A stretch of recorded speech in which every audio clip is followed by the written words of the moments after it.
should be 47 years old.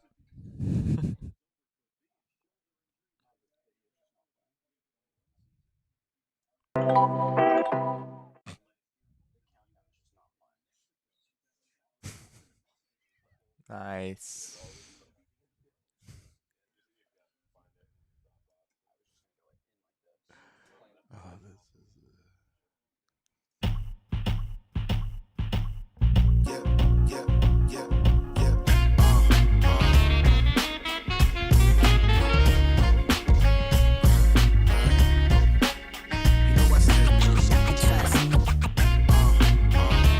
Hello and welcome into a very broken live watch along before we even get started. But we thank you guys so much for being here. Just in time to see Ketel Marte walk his way to first base. My name is Derek Monti. Of course, I am formerly known as your mayor of PHNX. This guy next to me, he's your vice mayor still, unchanged. And he's also your thunderstick, Jesse Friedman. Ready for some morning baseball? Yeah, ready for some morning baseball. Hopefully the Diamondbacks aren't as broken as we are today. Yeah, no, it's all right. I'm still broken from and the strike zone is absolutely still broken from last night. I see. Did you see the umpire's scorecard that they released from that game? Yeah, an entire run plus 1.03 Milwaukee run. So umpire 1 run, Ketel 2 runs. There's your lead right there. We were talking about this a little bit yesterday, that we're all amazed that Julio Teheran is somehow not like 40 years old at this point. He's only 32. I don't believe it. Which is crazy. I want to see his ID. He his first major league game came in his age 20 season, so he's one of those guys who just started his career super early. Yeah. But I'm a little skeptical of his 1.78 ERA coming in, Derek. He has a 3.74 FIP and a 4.44 xFIP. That's not sustainable. We're big FIP We're fans. Big FIP guys here on the pod. Yeah. So we'll see if justice is served today, and D-backs can. I often call myself a FIP head. Let's see if that stays. I know we're probably behind you guys watching right now, so the fun part about watching this watch along is you get to watch what happens on your stream or your TV. Yeah, you're just always a step ahead of us. And then you get to see us react a full 45 seconds later to maybe even 2 minutes. Jesse, I've been working hard on a special little thing for when Christian Walker hits dingers. Yes. Been working hard on it. There's you all should very much be anticipating Christian Walker's next big moment, because we have a pretty funny thing in store. I'm taking it to another level. Is it Twitter? Is that how we're releasing? Yeah, that? I think that's going on Twitter. I want to avoid any. There you go. Does that count? Is that significant enough? Single. But you know how it goes. You know how the song goes. It goes Walker, Walker, Walker, Walker, single, double, triple, Walker. He hits dingers. Christian Walker having a day. We added some extra lyrics too. I'm going to preview, if you're here on the live watch along. He's been known to hit balls farther. He's also known as Christian. Oh, hold on.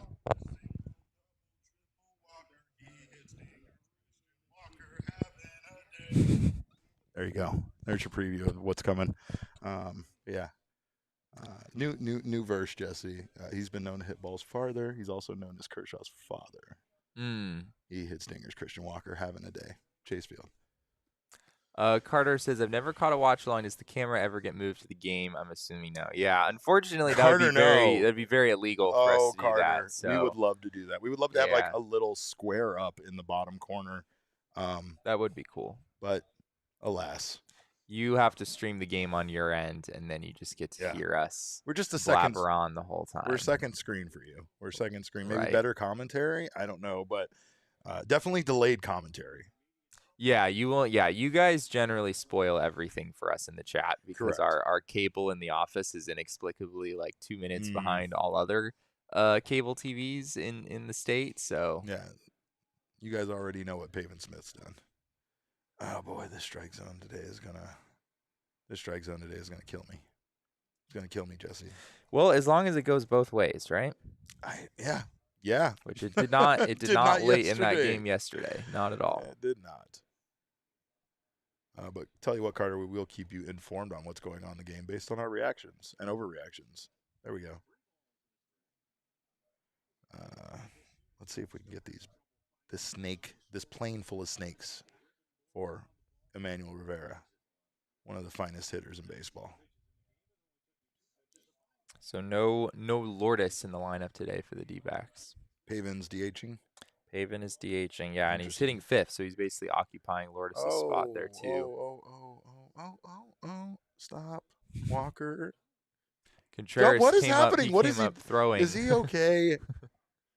I hope he's. Why was he spinning around second base like that? I think he's okay.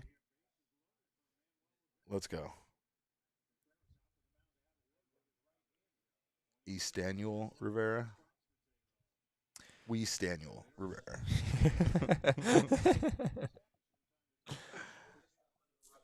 Yeah, Julio Teheran came in with an 18% strikeout rate, which is not particularly high. No. So that's pretty low. Yeah. Not a whole lot of swing and miss at this point. Umpire came and gave him to move it along. Move it along. Let's go.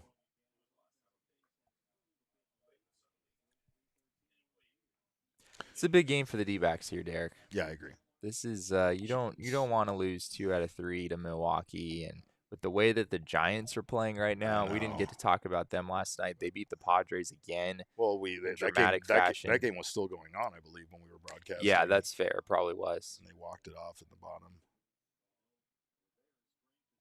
Bottom of the ninth. I mean, yeah, on one nine hand, in a row for the Giants. On one hand, I appreciate them keeping the Padres down, but it's hard not to get excited about any Padres loss, but still, Giants. Kind of like the D-backs, you know. The Dodgers and the Padres seemingly were so worried about each other, and now they sit in third and fourth, while the Giants and the Diamondbacks are somehow in first and second in the National League. Yeah. National League West. Got a good hitters 2-0 count here.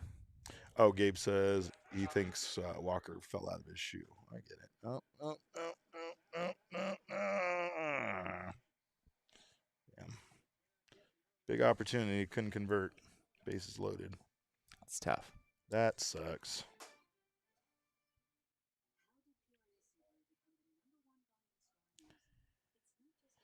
Oh, let's see.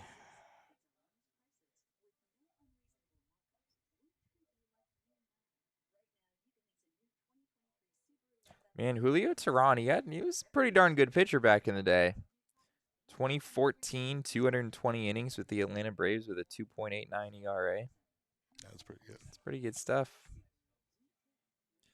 3.20 ERA in 2013, 2015 4.04, 2016 3.21.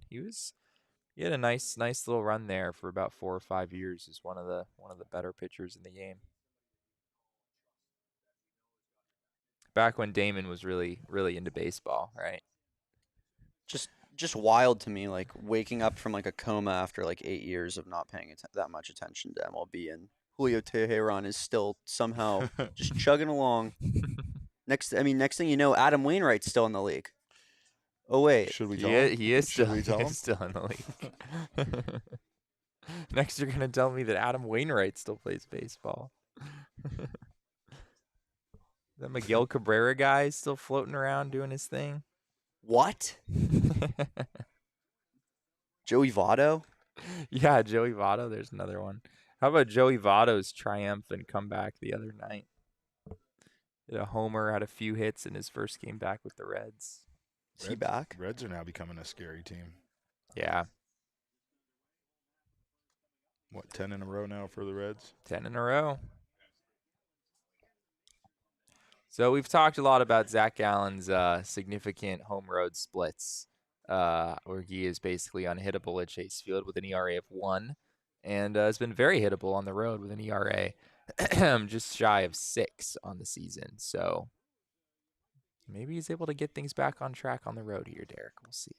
That would be great because he has not been good on the road.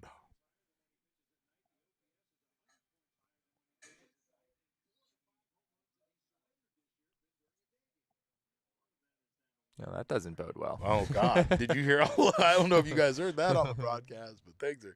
Oh, and we're also doing a watch along, by the way. Oh. I won 8 up Geraldo Perdomo. Yeah, that is another valid split that we could look at. It's not just home road, but like day game versus night game. It was honestly a pretty similar situation when Gallen took the bump in Detroit, right? Yeah. He talked about not feeling well, just like his internal clock being a little messed up because the game was so early in the morning. This one, not so much. I mean, that game was at 8:30 in the morning Arizona time. This is at 11 a.m. Arizona time. So there's a pretty big difference there. But yeah, some guys just kind of messes with the rhythm a little bit when they're starting earlier in the day. Gabriel says, I think we're going to have 4 NL best teams in the playoffs. Yeah, that seems very possible. As of right now, I think on FanGraphs they have the Diamondbacks, Dodgers, Padres, and Giants all with a greater than 50% chance of making the playoffs. So FanGraphs is sort of expecting that it's going to be your 3 division winners and then 3 NL West teams as wild card teams getting into the playoffs, which would be pretty goofy. Not exactly a shock to anyone, though. Well, it's kind of like what we were talking about with like the AL Central yesterday, right? Like none of those teams can really plan on trying to make it in as a secondary, team in any way, right? Like Yeah. they win the division or that's it. They're not making it in as wild card.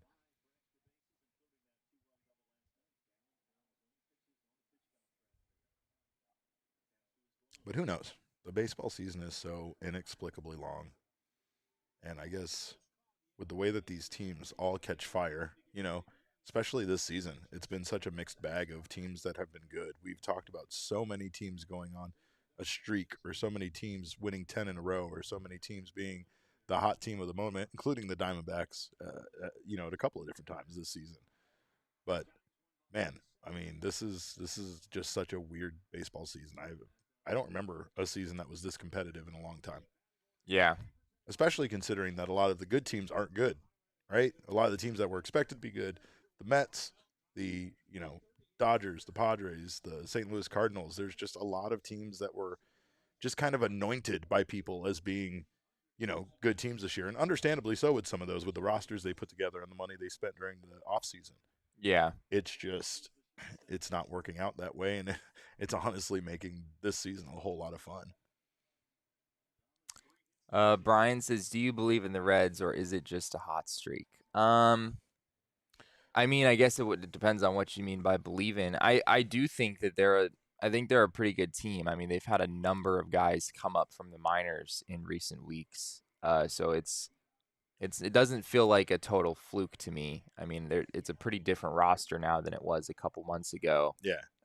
Is Matt McClain gonna have an 870 OPS the whole year? I don't know, but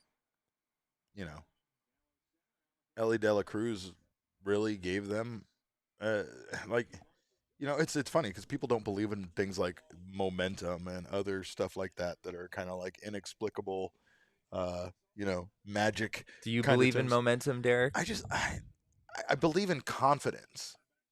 I believe in confidence. I believe in you believing in yourself because this is a mental game.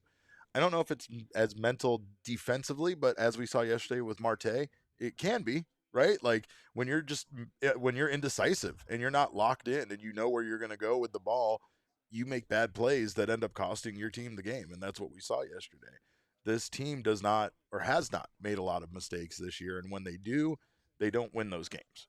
They almost need to play relatively perfect baseball in order to win at times because they're not getting, complete production from all of their parts, right? They're not getting starting pitching on point at the same time. The offense is on point at the same time. Relief pitching is on point, and defense. Like those things there aren't all keyed in at the same time. So they often have to find ways to step up and yes! What a play by Corbin Carroll. My goodness. That's the signature Corbin Carroll slide right there. The signature Corbin Carroll slide right there. Man, let's go. Oh, man. There you go. It was a nice play. Big play. Big play. Yeah, I do think they can win the Central, Brian. Yes. I really do. Yeah, because it's just such a terrible division right now. I don't I don't think this Brewers team is really going anywhere. I wouldn't be surprised if the Brewers, traded Corbin Burns or, acted more as sellers than buyers at the deadline. And yeah, I mean, I think this Reds team is clearly rejuvenated, and they've got some pretty exciting pieces. I mean, Ellie De La Cruz has an 886 OPS himself. I don't know if that's necessarily sustainable quite at that level, but that Central Division's wide open, man. You can't really count out any team, and I'm sure not counting out the team that's in first place right now. Yeah, I agree. But back to the whole momentum thing, I just think that sometimes that a source of energy, like young guys coming up and playing well the way that De La Cruz and McLean have been playing, it makes everybody, kind of have an extra bounce in their step, have that extra confidence at times.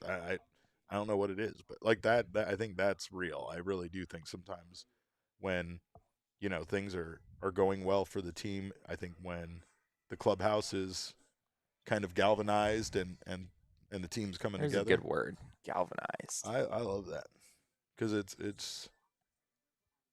it's cheesy in the corporate world when you're talking about coming together with your team members or whatever, right? But man, when you talk about a baseball team trying to pick each other up, trying to, keep everybody in the game and, defense trying their best to pick up a starting pitcher when they're not having their best day, offense trying to pick up, the defense when they've given up a lot of runs, whatever the case may be, it feels like it's a team effort at times, and that's why the Diamondbacks are still in first place.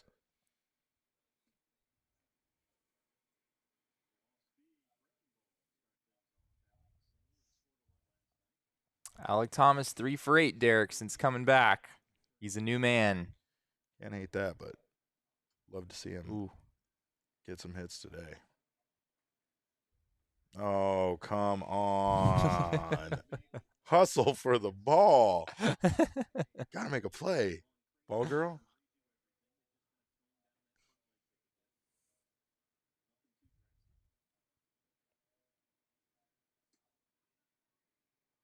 Nice try framing that. Yeah. He brought that way up and in. Not in, but into the strike zone, but that was funny. Giselle loves your shirt, Derek. Thank you. Babani. Oh, tried to come back to the same spot and also missed. Seems like that the outside part of the plate to a left-handed hitter is very generous, but the inside not so much. Yeah, because that one you could have called that now. Yeah, you probably could have called that a strike.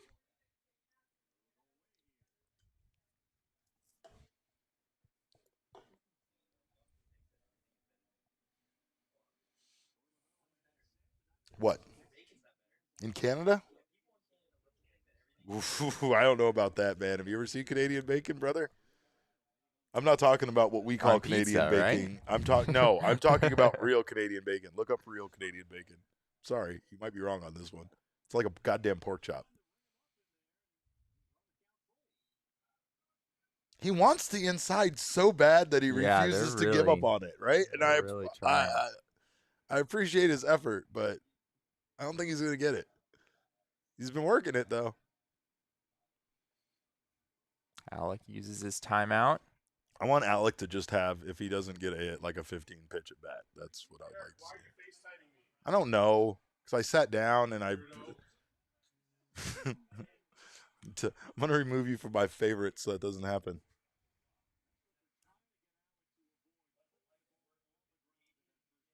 I'd like to see that play again. I think he was probably out, but he might have. It was a nice play by Owen Miller. Ooh, that's really close. Can we get a zoom? Yeah, there we go. Yeah, he did. He did beat him. Yeah. I was gonna say the umpire had the best view of that you could possibly have, seeing the feet both tap at the same time like that. Canadian bacon is ham. Is that true? Yeah. No. Real Canadian bacon? No. That's what we call Canadian bacon. That's what I'm saying. That's kind of what I think of it as. Our Canadian bacon looks like a slice on an deli egg meat. McMuffin. Yeah, like a deli meat. That's exactly what that's all it comes down to. That is not everybody thinks Canadian bacon, they think egg McMuffin. No, not real Canadian bacon. Real Canadian bacon is crazy. That's real Canadian bacon right there. This one?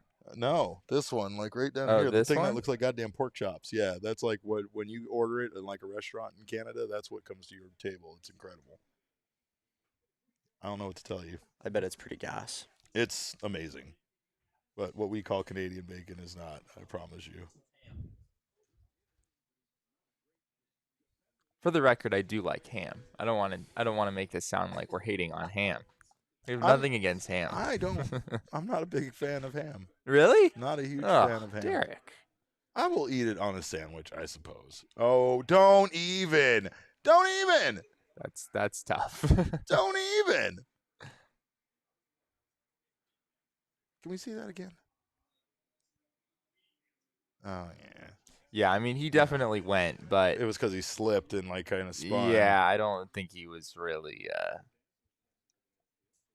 don't know if he was necessarily fooled by the pitch as much as just like out of balance a little bit. Mark has 2 more days at his current job. I've noticed he's letting the work pile up, apparently. He has no remorse, Jesse, for whoever the person is that's going to be left with his workload once he leaves his job is left with, and I respect it. No, Jake. Jake with those secondary swings. B swings.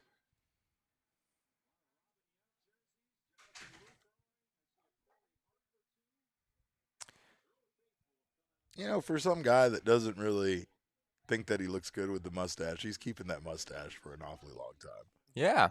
Right? I think it's time for him just to embrace it. I think it's time you ask him about it, Derek. Jesse can attest to this.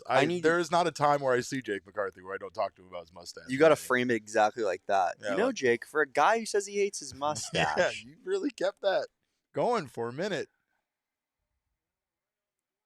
Man, Julio Teheran is he's locating today. He is locating. Yeah. He has not thrown like a single pitch in the middle of the strike zone at this point. And I mean, even he's not even getting the calls that he should in some cases. And he's got some that one was pretty borderline. I mean, no. I mean, but it was that like could have been called a ball.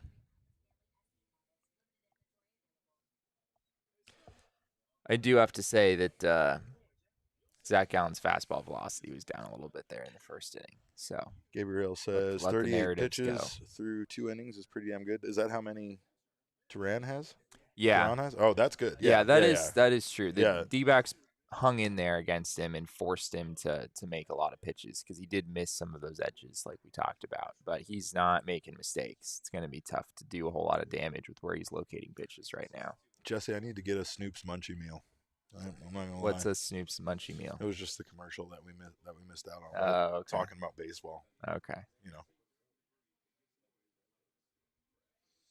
it's Jack in the Box embracing the pothead culture, I guess you want to say, the smoking weed culture. That and Munchies is a big part of that. Huh. Also, Snoop Dogg, huge part of that as well. Ah, of course. So the two together, it's a brilliant combo. We need more people to vote for Christian Walker. So if you're a hater of ham, what is the best like lunch meat in your mind? Oh, that's a great question. I'm going usually turkey. Okay. Because turkey is very low in fat, very low in calories, and it still tastes very good to me. Like I don't. Yeah. You know what I mean? Like it's like even if there's like I like roast beef probably a little bit more, but yeah, based on the nutrition. Roast beef is definitely my answer, but yeah, I mean it has like a lot of cholesterol and you know whatnot. A lot of calories and stuff compared to turkey. So if I can get the same sandwich with turkey, I like turkey. Yeah, try to be a little healthy. They just replayed that Jake McCarthy pitch. That pitch was a little bit low, but it was really close. I mean, it's probably not a pitch you want to be taking in that spot.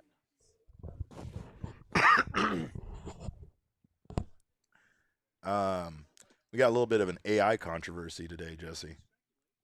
An AI controversy. Yeah, How a so? little bit of an artificial intelligence controversy today going on in the world, in society. The opening for Secret Invasion, which is a Marvel show about Nick Fury on Disney Plus, has dropped, and it would appear that the folks at Disney used AI generated images for the opening of the show. However, the show is about like artificial intelligence and espionage and things like that, so they're kind of saying that the reason why it looks that way was an intended purpose to, like what reserve judgment and watch the show before you start accusing them of surpassing real artists in order to use AI generated content. But they're getting put on blast, and I mean, I think this is the world we're moving to. Like a lot of people had fun using those apps and doing AI generated photos of themselves, and we've talked at length about Dan Zaborski and how much fun he's had with AI generated content. Oh, of course. You yourself even generated a few stories about our guests and such using ChatGPT and such. But now we're actually running into this because a big part of that writer's strike in Hollywood is about not letting Hollywood use AI generated content because it would really allow them to bypass artists and writers in a real cheap and easy way. And they're still not agreeing eye to eye on that. But now we have this happening at the same time during this writer's strike, and it's kind of a bad look for Disney and Marvel, considering, it's a comic book and it's known for using artists. Like that's literally what comic books are built on, is artists drawing them and making these characters come to life. And it does appear that they use some really weird looking AI generated mutant, kind of looking images for their intro. So, I mean, how soon until we're replaced by AI, Jesse? That's something you and I should be concerned with. Yeah, they have our voices enough. Time. How many goddamn episodes have we done? How many watch-alongs alone have we done? We're 3 years from being replaced by a generated ChatGPT, just generating content about the D-backs. ChatGPT would be better versions of us than we would at this point, right? Man, probably.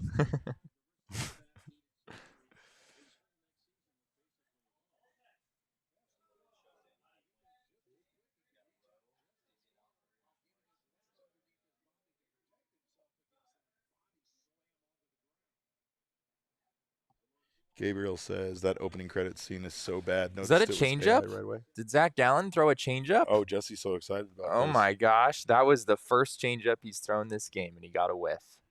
Imagine that. There you go. Imagine that. It's a nice one.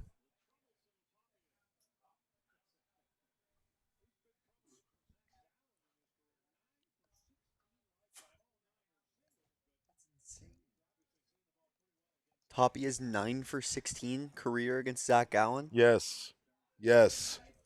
That's why we don't talk about we don't talk about him. He who must not be mentioned. Hitting above 500. Yeah. He did throw an 87-mile-per-hour changeup, Jesse. You are absolutely correct about that. Yeah, I was kind of wondering how long it would take for him to throw his first changeup, but he finally did. He was the narrative early in the season was that his changeup was kind of back. He kind of ditched it a little bit down the stretch last year, and then over the last month or so, he's kind of ditched it again. He's really been heavy fastball, curveball, occasional cutter, slider, but he really hasn't relied on the changeup much recently.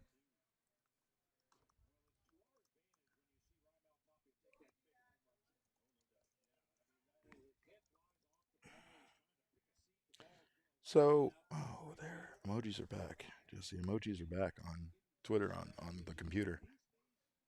I hate how broken Twitter is. I'm just going to continue to complain about that.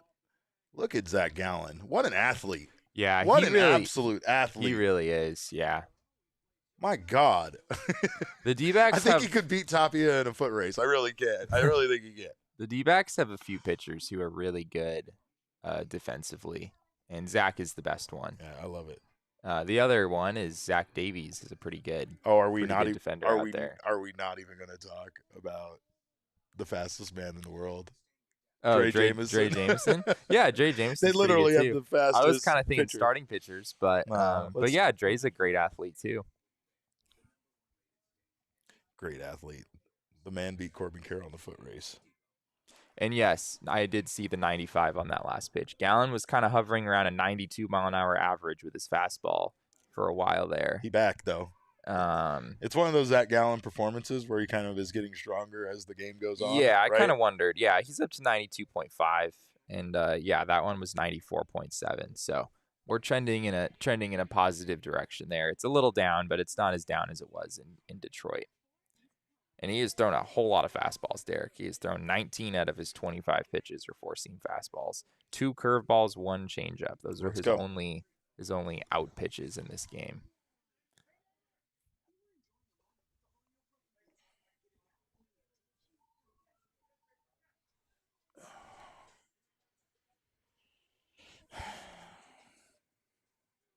All right.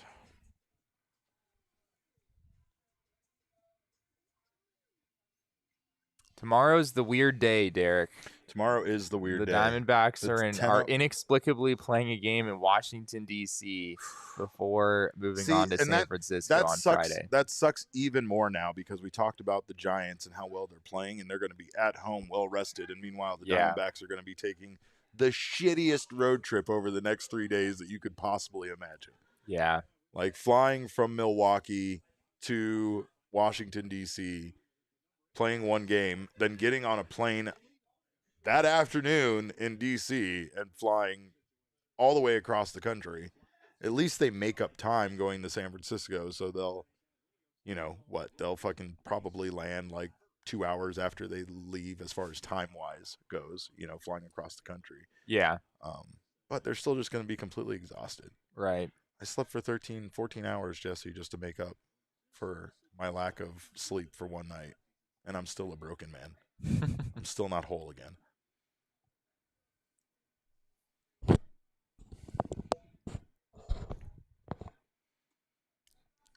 No, I don't know. Dre Jameson hasn't pinch run this season. Although Torey Lovello has said that they've talked about using Dre as a pinch runner. Oh, yeah. I don't know. He didn't really want to say any more about that. It sounded like a joke, though. I don't know if he would actually do that.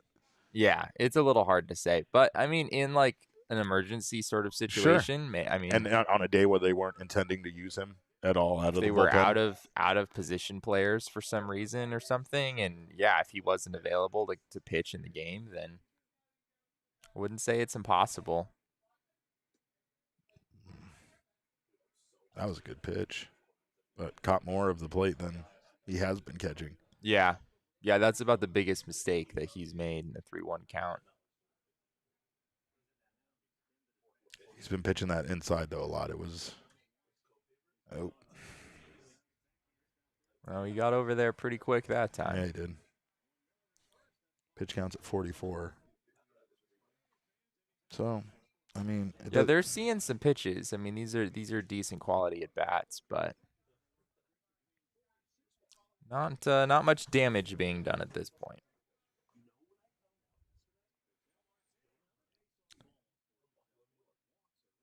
Sean DePaz is back there. I'm gonna see if I'm gonna tag in with Sean for a minute. You wanna get on here with Sean? I know you get sick of me, Jesse. Oh, I get sick. I was sick of you in the first inning, Derek. Sean, are you busy? I'll be in about 10 minutes. All right, let's go. All right. Behind the scenes, Jesse doesn't like anybody. He's kind of a lone spirit. Second the show ends, he sprints out the door. He doesn't talk to anyone. Yeah, I really hate all of you deep down. Oh, Jesse, the party 100%. animal. I am a party animal. You know me. What's poppin', everybody? Why do you think Jesse moved into a townhouse right in that area? Yeah, I wanted to be near Old Town, so I could hit up the bars and whatnot every night.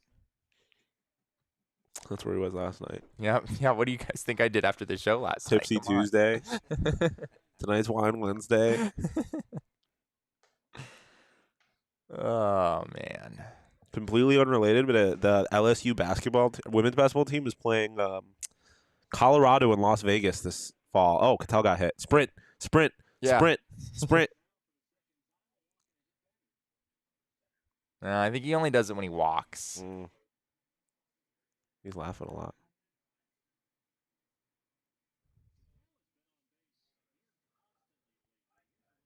Yeah, Cattell really has been on base a lot lately.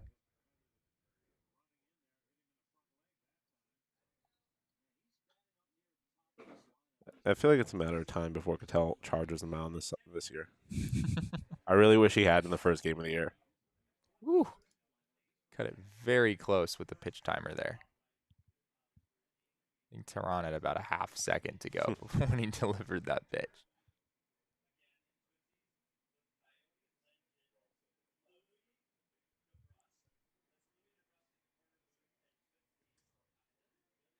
Oh, that's about a tailor-made double play. Yeah. Hate to see that. Yeah, he hit that too hard.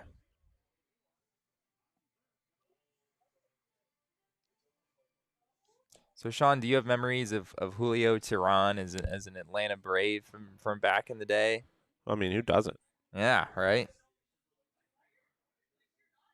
Yeah, he was pretty good. He had a nice little run there with Atlanta. This kind of gives me Tehran being back with Milwaukee, and well, not back with Milwaukee, but being with Milwaukee and having all this success sort of gives me Clay Buchholz vibes. Oh, yes. When he was with the D-backs in 2018. That Like, was wow, just unbelievable. This guy that everyone forgot about just suddenly, like, dominating again. Clay Buchholz, the legend. I love that guy. Figured you would. That was such a great era of Boston Red Sox baseball.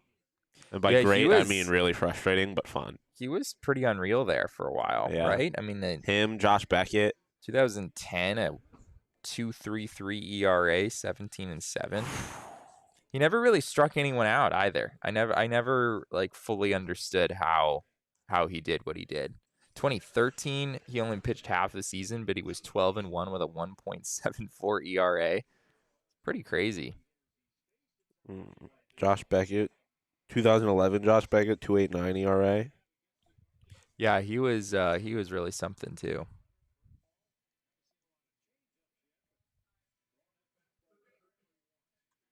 God, I love this. Is one of my favorite things that I feel like comes up on every watch along. Just kind of the talk about random old players. Yeah, segment. The random old comps. It's one of my favorite things.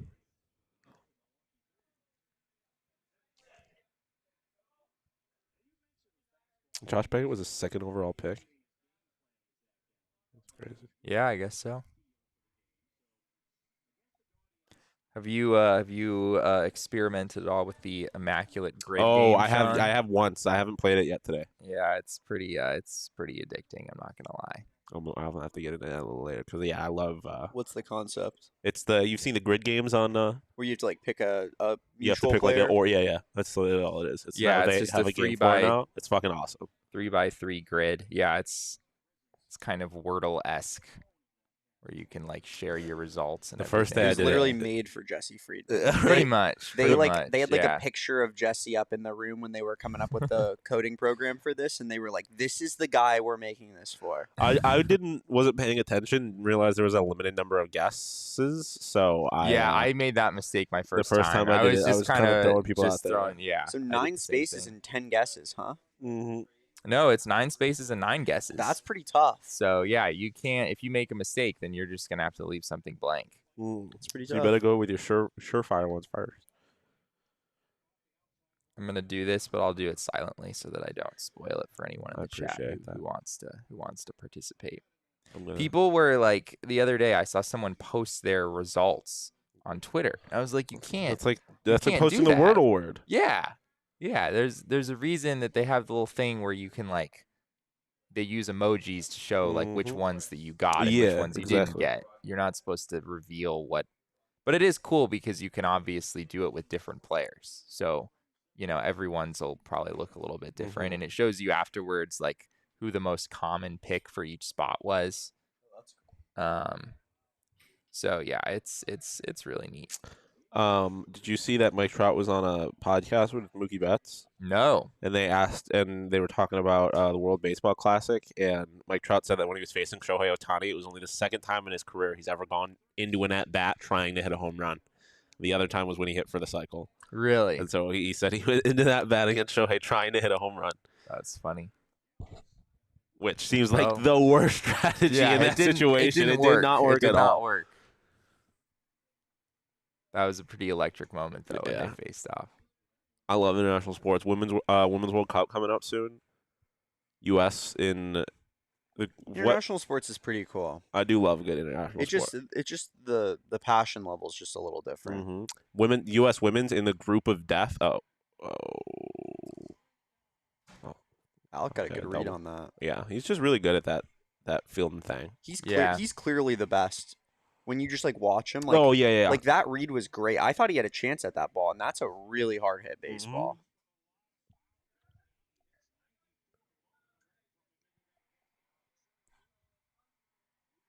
Yeah, and he just plays it well off the wall. He's just pretty smooth out there.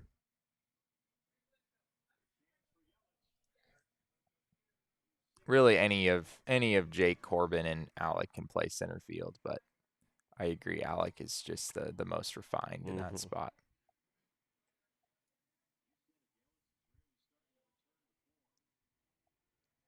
Oh, Elizabeth's going to the Women's World Cup? That's awesome. Where is it?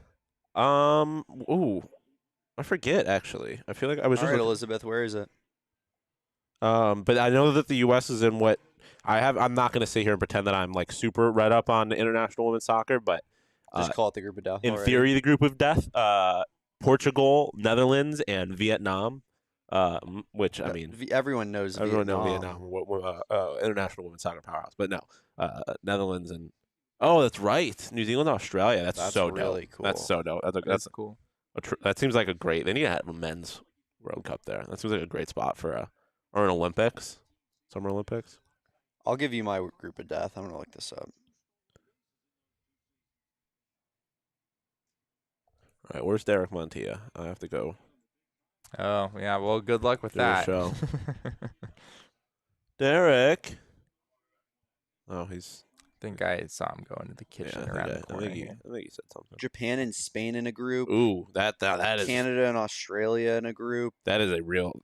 Japan and Spain in the same group is crazy. France and Brazil is pretty crazy. I know that the Japanese women's team is unbelievable. Let's go. He back.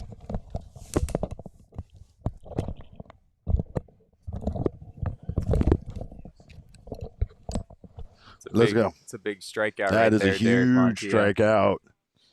Christian Yelich, get out of here. Sit down. Sit your ass down. Sit your ass down. Yeah, that was the curveball.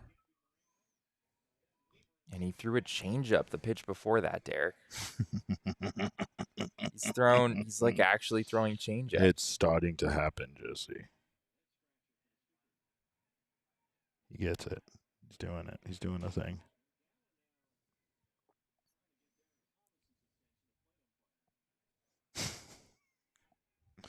Just had a very interesting question from one of our colleagues in DNVR.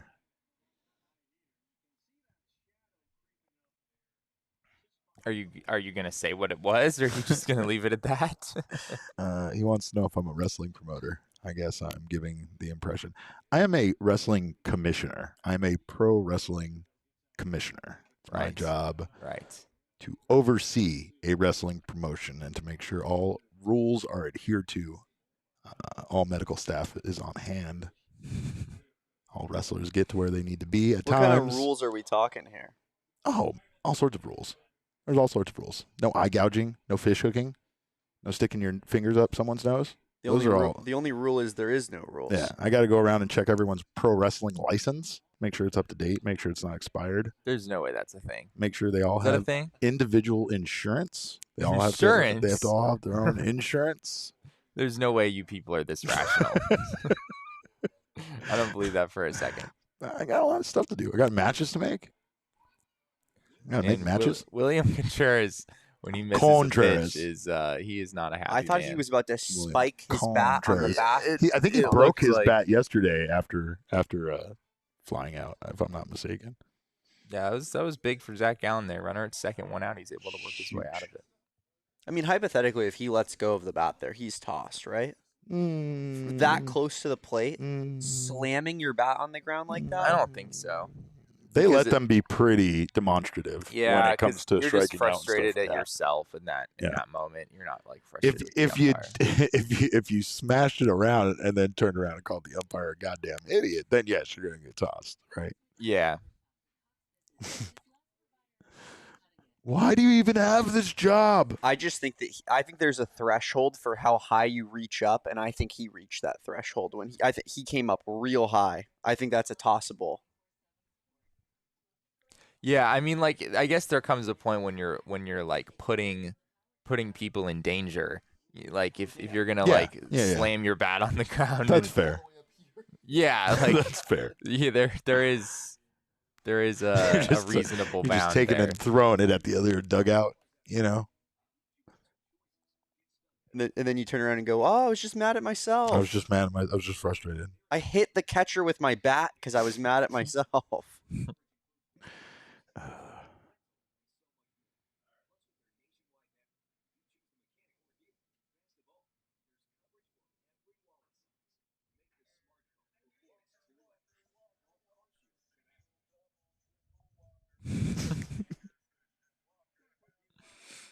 Jesse's getting the preview.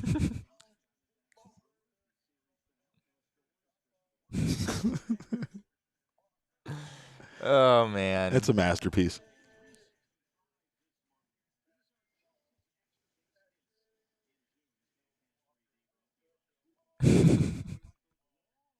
you guys are gonna love this when we post this on Twitter. Just give me a Christian Walker dinger. Oh my God, right now, please. It's hitting 365 in the month of June, Derek. Man, I need it right now, Jesse. I'm gonna preload it just in case.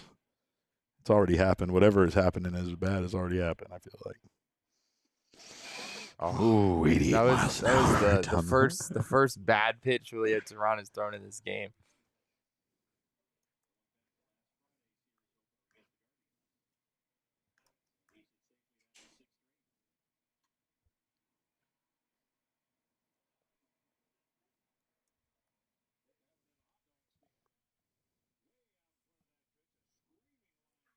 Oh, there we go. Cogs is joining us from the airport.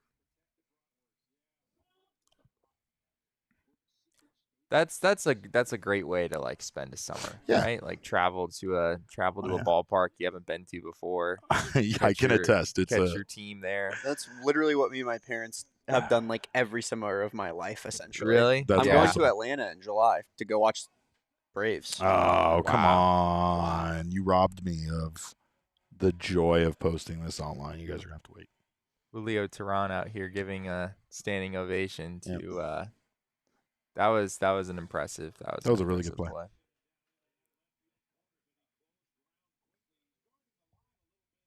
I'm going to Hank Aaron bobblehead day. in Oh. Atlanta. Really? Oh, nice. That's pretty cool. Yeah, it'll be fun. It's his like Wow. appreciation night or something. That's amazing. Brian Anderson. I just got JD and the Boog. I don't even know who those guys are. Haven first pitch swinging and a pop out. Not great. Yeah, we didn't need that. We don't need that, Pavin.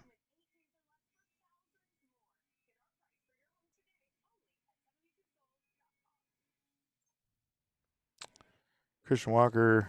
Headed out to Anaheim. Nice. Yeah, that's a great stadium. Yeah. I haven't been there in a few years, but it's a great stadium. What stadiums are still on your bucket list, Jesse, Oh man. that you haven't been to yet? Yeah, there are some. I think Fenway is probably at the top of the Yeah, list. Yeah, that's a good Never one. been there. That's a good one. Oracle Park, I've never been to. Hopefully we'll be Oh. there later this year. Yeah, for sure. Probably won't be there this upcoming series this weekend, but hopefully the next time the Diamondbacks are out in San Francisco, I'll wind up there. So yeah, those are probably my top two. I have been to Wrigley. That was a pretty cool experience. I guess going to Yankee Stadium at some point would be cool too. I haven't been to either of the New York ballparks, but I've gotten around a little bit. Spending a summer in Illinois a few years ago for that internship that I did. It's very centrally located. I was able to knock off a whole bunch of stadiums. Yeah, I could see that now. When I was there. Yeah, it was Wrigley, St. Louis, Cleveland, Cincinnati. Went to all those places. Yeah, that's dope. Been to Target Field in Minnesota. That's nice. Never made it out here though. Never been to Milwaukee.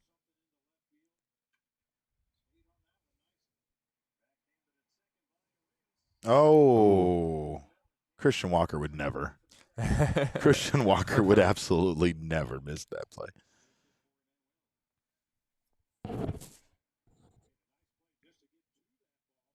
Yeah, Oracle Release, seems pretty. I have been to the stadium. I've been I have too. I've been outside the stadium. I've just never actually seen a game there.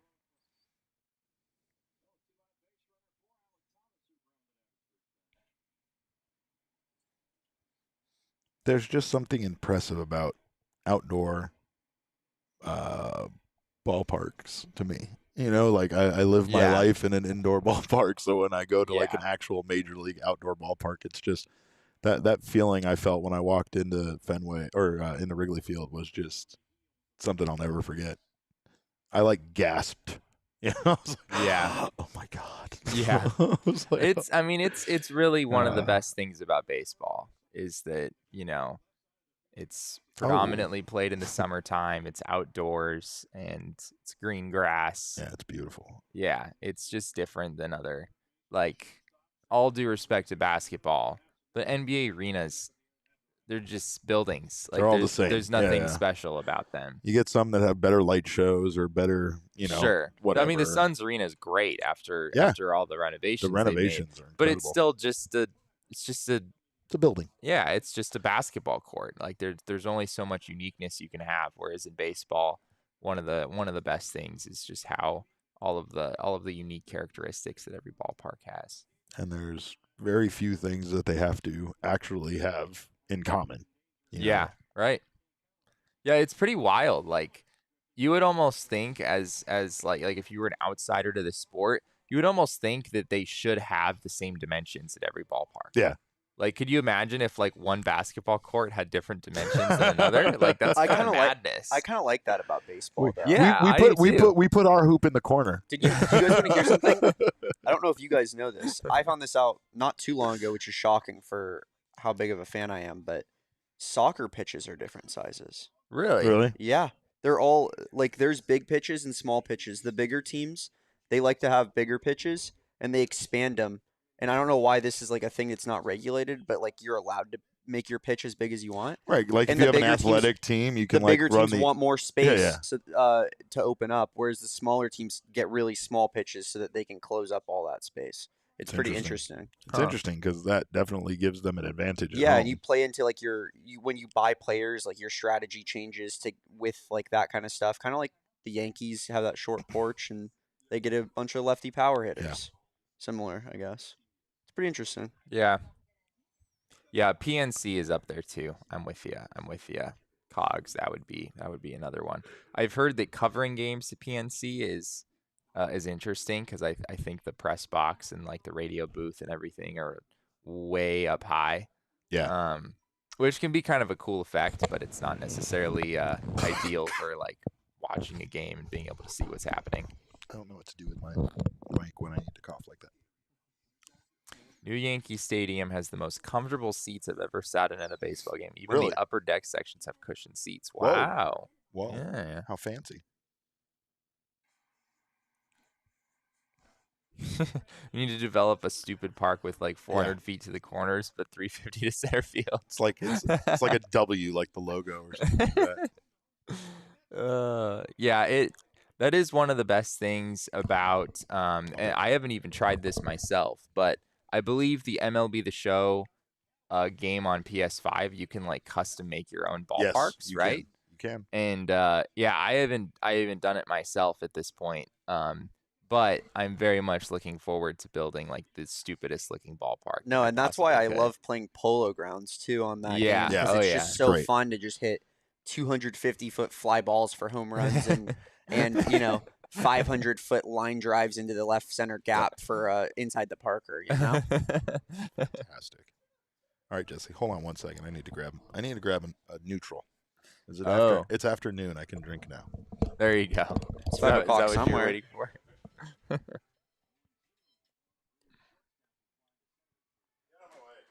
Yeah, I think that stadium customization thing is really, really cool. Yeah. Yeah, I definitely looking forward to trying that out. And like we're saying, just the dimensions and like the different things about each ballpark are what like make them cool. Yeah. Like people like Fenway because there's the green monster, That's so much different than everything else. Chris says he swung at that, and yes, Chris, he did. that was a pretty nasty curveball there from Zach Gallen, though.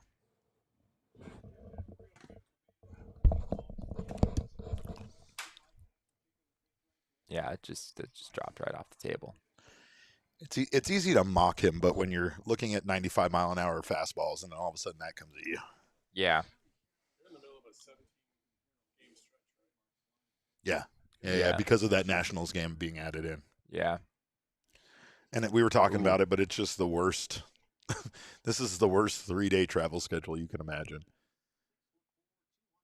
Yeah, Milwaukee to DC to San Francisco doesn't make a whole lot of geographic sense. It's like the only thing would have that's been worse is if they were in Los Angeles or San Diego and then had to fly to DC and then had to fly back to San Francisco.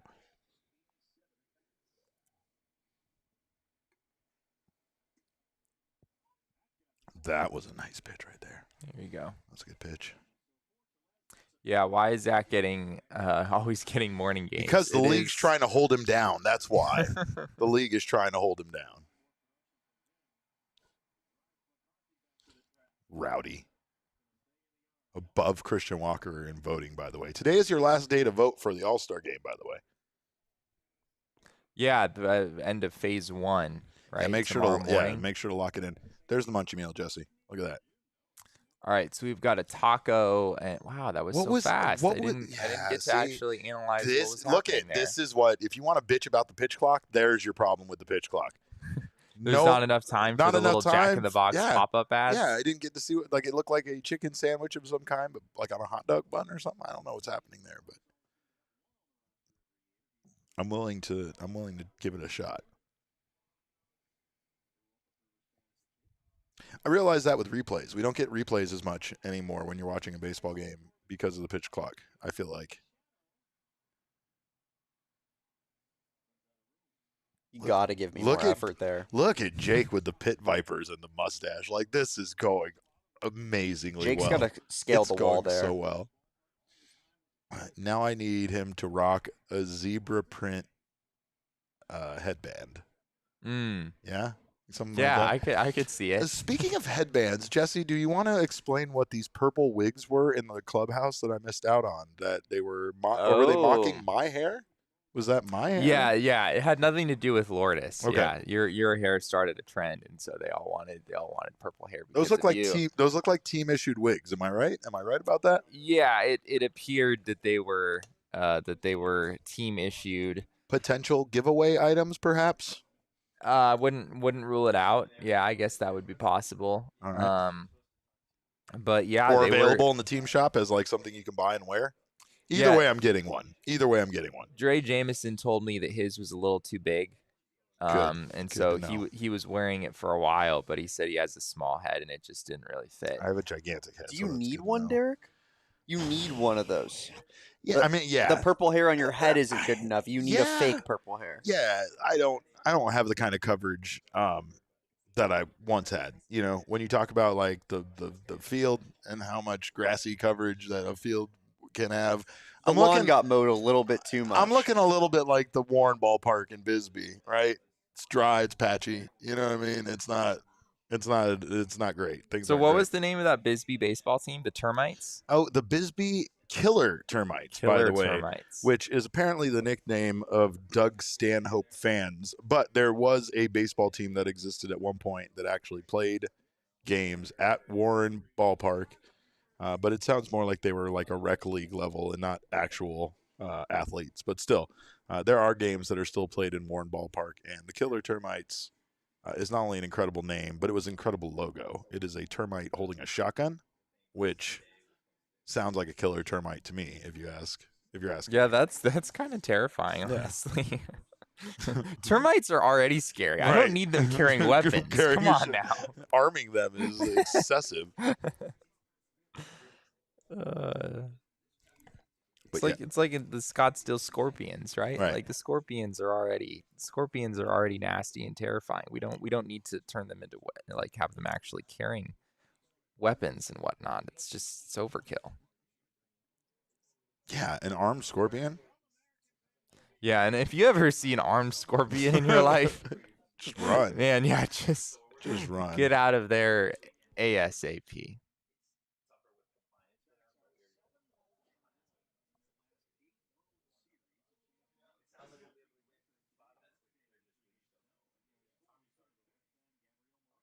Julio Teheran really has been pretty impressive in this game.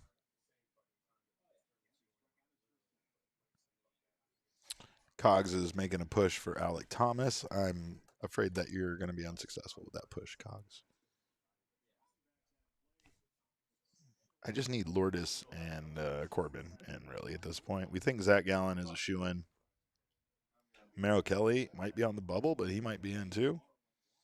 So yeah, I think Merrill Kelly gets in as of right now. So does having 4 Arizona Diamondbacks in the All-Star game appease you? If it's Gallen, Kelly, Carroll, and Lourdes. Yeah, I think that would be pretty successful. Damon? Yeah, I think I would want like maybe one more ideally, but I don't think we'll get it. Four makes me feel comfortable, but I would like one of the middle infielders or something in there as well, but I don't think they'll get it. Yeah, I think Cattell might have a chance. Geraldo Perdomo really should probably be in there, honestly. You can't name like 3 better shortstops in the National League than Perdomo. No, you can't. I mean, I he's know earned there's the spot clearly at this point. Like he's playing pretty much every day now, I would say. Yeah, I mean, it's still D-backs have kind of faced a lot of righties recently, so I still think he's pretty much being sad against lefties. But well, he played second when on Father's Day when Ahmed came in the lineup. So I think that was more because of I think it was Cattell who might not have been available that day, but yeah. He's just been so valuable when he has been out there that I don't think you can really make a case that he shouldn't be there. And even Cattell, I think there's a pretty decent case for Cattell. I'm not convinced that Lourdes really has all that strong of a case at this point. With Juan Soto and Fernando Tatis playing the way that they're playing, I think Corbin should get in, and I don't know if Lourdes really should. Also, Scott McGuff. Local sex symbol. Like, are we international just going to hero? pretend Scott McGuff doesn't exist? I know. He knocked the lights out in the stadium the other night. That's fine. We'll just win reliever of the year. We don't need the All-Star game. Scott's about the team. Scott's not about individual accolades. That's what makes Scott Scott. He's a humble guy considering how sexy he is. It's hard. It's the humility though that almost adds to the sexiness, right? Yeah. Like facts. Wow. You're that hot and you're still just this humble. You're still Scott. It's incredible. Just regular old Scott. Just knocking the lights out. Gabby Moreno is 7 for 40 in June. Yeah, and He's that's really, really going through it at the plate right now. Right. Do we suddenly blame his time off for that? Yeah, some people are pointing to that, like, you gave Carson those 3 days in a row, and it kind of feels like ever since then Gabby hasn't really been right. But I don't know. The problem there with that thought process is it's not like Jose Herrera wasn't also getting time, and Lovello did say that Gabby was. I don't think Jose Herrera ever got 3 in a row. Well, he did say Gabby was overcoming something, right? Didn't he say he was battling something at some point? Like he made it sound like he had like a nagging kind of aches and pains that. Yeah, he did. That's true. So that's what I'm thinking is like obviously Carson Kelly being back, Torrey wanted to insert him into the lineup and get him playing time immediately, and 3 in a row, trying to get him on track. That makes sense, but like I can't help but wonder. Pitch clock violation.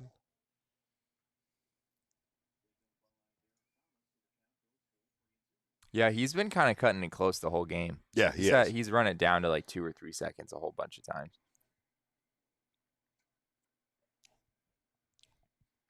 That was a good pitch to foul off because who knows if that would have been.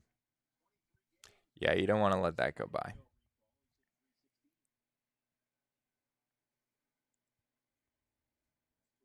Run him down. It's 5th inning. At 75 pitches, they can get him out of here. There you go. There you go. There you go. He only has 4 whiffs in the game. Like, people aren't really swinging and missing at Julio Teheran. He's just working the edges and making it pretty hard to square anything up.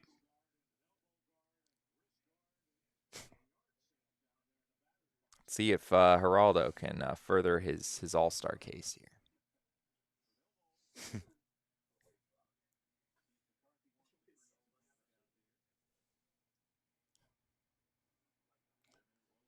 In our shot right now, Sean looks like the kid in the back seat on a road trip. And like a road trip, when the 2 people in the front seat, even though he's right here, you can't hear what we're saying. We're just gossiping about him the whole time. Gossiping about him the whole time.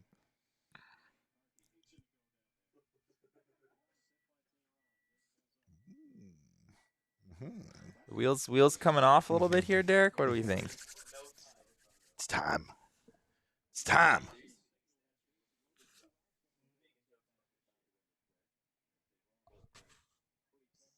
These pitches aren't even close, my dude. Yeah, 2-0. Are you looking ahead, Derek? I didn't mean to. I was actually just looking where that one landed. I wanted to see how far out, and I forgot how far. How far? Yeah, how far how ahead the inexplicably game. behind our cable is. Yeah.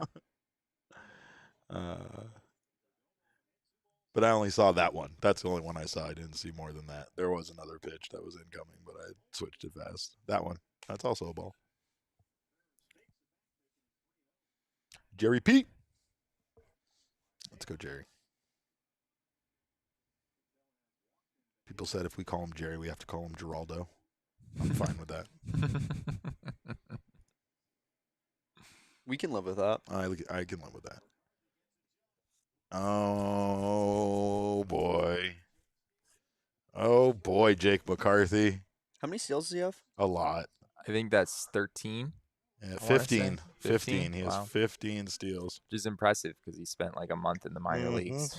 It's too bad. Before the season, I bet on him to lead the league in steals, and if he didn't get sent down, he would have like a slight chance at it. I'm not saying he would. Acuna would, right? He's leading. Like, Yeah, but he probably Corbin's- wins. But Corbin's got like, 20, and he's in the top 10. Corbin has 19. Yeah, he's at 19, and he's in like that's the what top, I'm saying. top Like if 10. Jake was I at think like he's 6. 22, 23. Yikes. That was a big whiff there. Cogs is saying, would we call him Jerry like Harry? We call him Harry. Geraldo, Harry. I'm fine with calling him Harry. That's not what they call him in the clubhouse, though. They call him Jerry in the clubhouse. Yeah, they really Jerry somehow really has caught on. Even though, yeah, it's He is a Jerry. He's absolutely a Jerry. And, of course, that means I got to start making some Seinfeld memes, is what it means with Geraldo Perdomo. Geraldo Perdomo wearing the shirt. Geraldo Perdomo stealing the marble rye. It could be a base, though, instead. He's running away from the old lady with the base in his hand and not the marble rye.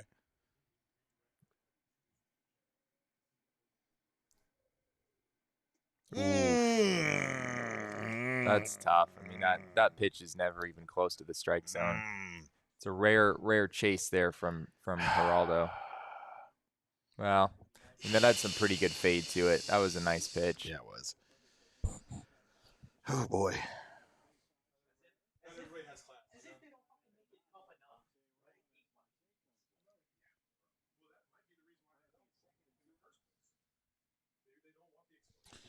Where's Totri? Can we get your help real fast?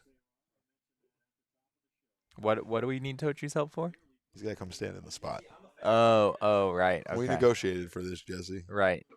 This is part of the deal. Although it's been about a month and I still have yet to see a fucking burrito. And you owe me about 48 compliments. Single compliment. 48. Nice shirt. I like your shirt today, Derek. Thank you. Do you want to get me No, up with a see, second one right now? You've gotten 2 compliments and I am burrito. I don't think that counts as a compliment, though. You're complimenting his shirt. You're not complimenting him. Complimenting his choice of style, Jesse. Okay. All right. I respect that. He countered that well. Yeah, that was He countered that well. pleasantly This surprised. man is not pitching in the strike zone. Keep your bat on the shoulder and let him walk you. And then let Christian Walker do his work so I can post this meme. Where is Totri's burrito? I don't know. The age-old fucking question. He said bi-weekly. I know, but I heard last week at some point that you said bi-weekly meant that you still had until tomorrow, and that was about 6 days ago. Whose side are you on over there? Oh, I'm on the side of justice, Derek. Which beat are you on? Are you on the Diamondbacks beat or are you on the ASU beat? This could come back to me. Who knows? All of a sudden, I'm not getting you a fucking served. burrito, that's No, for sure. I'm getting served papers, Derek. I'm complicit in the crime. Complicit in the crime. You mean you're not going to go down as an accessory for me after all I've done for you? I'm saying I will go down as an accessory, and I'm trying to ensure that doesn't Absolutely. happen. I'm going to implicate you as an accessory. Thank you, Cattell. Did you see Cattell was not even going to swing at that? My little no. Look at what happened. You came and fucking stood here, right? This was the point. Like I'm saying, there's going to be a day. Oh, look at Max is upset now because we're yelling. No shouting in the office because of Max. Max just got back from South America. He's got work to do. You should be used to shouting. Yeah, that's all they do in South That's America. all I'm Hispanic. We yell. We're just very loud people. I don't know how to explain it other than that. You saw the Celtics and Wizards are in serious talks on a deal? Yeah. Clippers? Shams tweeted Celtics and Wizards. So 2 on, 2 out for one Corbin Carroll. Pitching around Cattell to get to Corbin Carroll is sort of a strange move. That's definitely a choice. But I mean, yeah, Corbin hasn't done a whole lot against Tehran today, so I don't know. There's going to be a day when you ask me to stand here. Yeah. And I will have yet to have, me and Zeke will have yet to receive a burrito, and I will decline. Do you hate the state of Arizona, Totri? Huh? No, but apparently Do you hate justice. Do you hate the fans of sports here in this state? It's a damn Do you shame hate their that- guts? That your crimes are going to cost them. Well, then why is it that you would feel like your magic power shouldn't be shared They should with be this shared, baseball team? And I am so excited to share them. I don't feel like you are. I am. I feel like you want to be paid in order to stand in a spot. And I don't think that that's something like you're just. I'd like to stand for something. Jesus never asked for anything in return. Yeah. You know? That's crazy. I don't claim to be Jesus, so. I would argue that he asked for quite a bit. It's been fucking a couple thousand years. Wow, Jake McCarthy trying his best. I appreciate what Jake was trying to Magic hasn't do. been the same since I have yet to receive It's fair. a golden tortilla. That's fair. Well, a Corbin Carroll pop up, and the Diamondbacks leave a few more base runners on. I hate They it. have had some chances against Tehran. 4 walks and a hit by pitch. That's a lot of free base runners. I have a feeling he's not going to make it through his next inning. He might not even come out for Mhm. the next inning. Mhm. 88 pitches through 5. That might be it. Got a BMW commercial here with we got Walker Bueller, Byron Buxton. Interesting. not the most notable of No. people. Ozzy Albies was in there No, because too. no. because I'm not gonna lie to you, Jesse. I was trying to figure out who those people were. Yeah. Jesse was And just if they were in the grocery store, I'm not sure. Yeah. Not wearing like a baseball hat, I'm I'm not not sure that I would have hitting 'em up. recognized. I a single definitely one of those recognized people. all of them. You're I not- just didn't catch who they were. Albies would be quickly the enough. one that I would have the best chance at. Yeah, Albies. Walker Bueller walking in a Safeway, and I'm like, that's a random It's guy. not happening. That guy lives in Gilbert. Walker Bueller would live in Gilbert, absolutely. If he lived in Arizona, there's no question about that.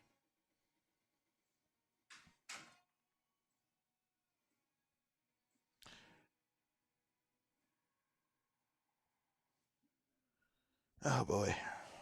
Let's see. So we're an hour and 20 minutes into this game, and we are in the yeah. bottom of the fifth. Yeah, moving fairly quick. No offense. Yeah, just really no offense. Carroll's had a tough few days here. Yeah. He did hit the homer in the game on Monday, but outside of that, he hasn't done much in a few days. All right, let's see what we got over here. Mookie Betts. Was Mookie Betts already above them? Yeah, Mookie Okay. Betts is already above them. Yeah, this is the same update that we talked about yesterday. Okay.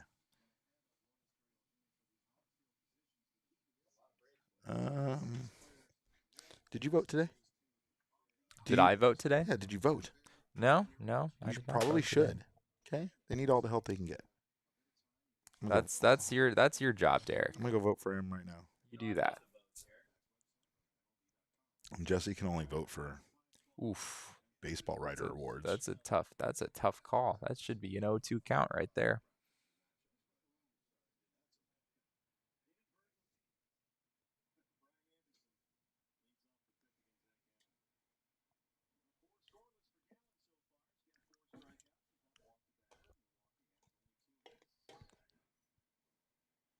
We need more deals amongst PHNX, says Cogs. What does the free agent market look like? Am I in it?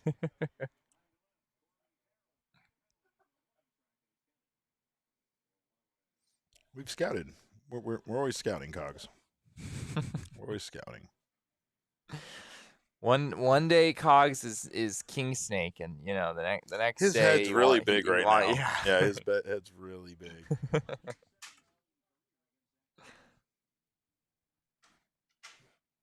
Uh-oh, Derek. He's up. It is him. He who shall not be named.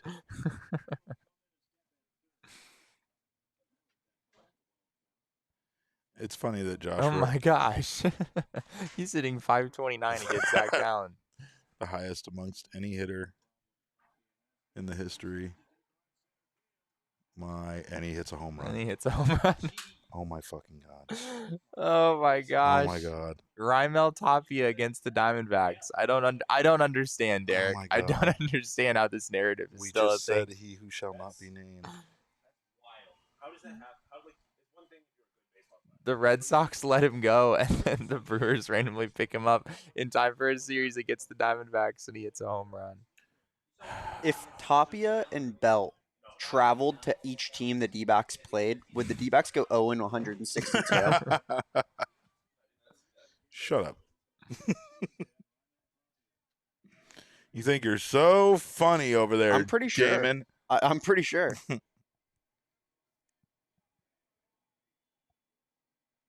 It's beyond analytics and numbers at this point, Derek. No, It's just a fact.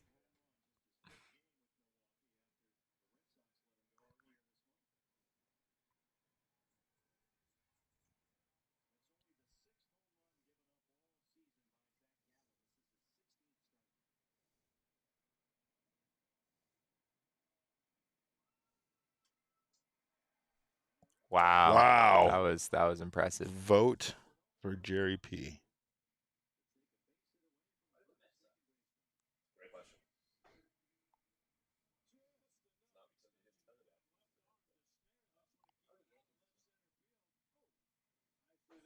I mean, everyone in that division is above 500, but everyone.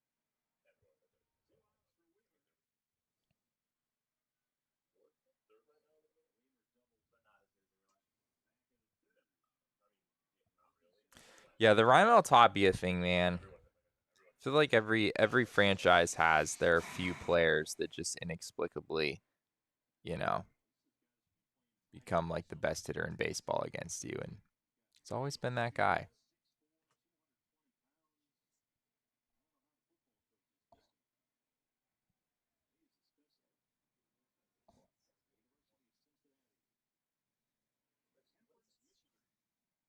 Really wasn't a terrible pitch either. Just an elevated fastball, and Tapia was clearly expecting it.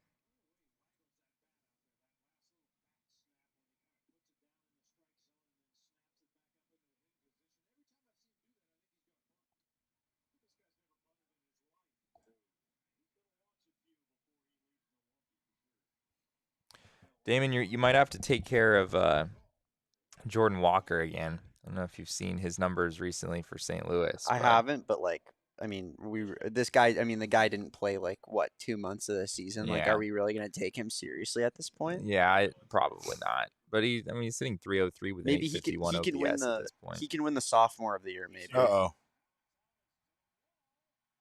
Yeah, Alec Thomas. Let's go. That is my young king. Oh boy, that was. That very much looked like another home run off the bat. Not gonna lie, not a great place for. I think that was a curveball.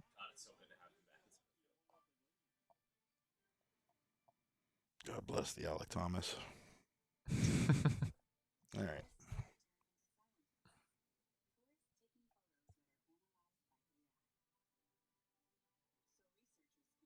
Yeah, it's true. Some other guys that have hurt the Diamondbacks over the years are just like good hitters in general. Raimel Tapia really not a good hitter at all. Never really has been. Did you submit your ballot over there, Derek? Sure did. What do we got? What did it look like? That's none of your business. It's a private okay. thing, Jesse. It's like voting for in politics. You don't ask somebody to see their All-Star Game ballot. How dare you?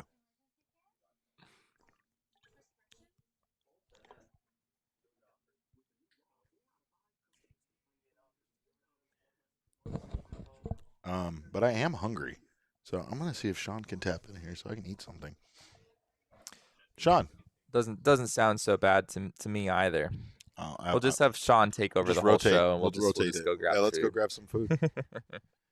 Sean, can If you want to go buy me food, I'll will you watch along by myself. will you jump along in here for me?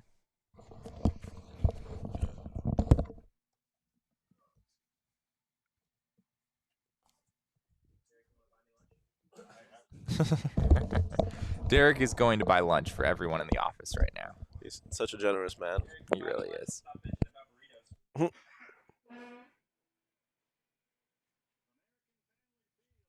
American Family Field. I agree with you, Toshri.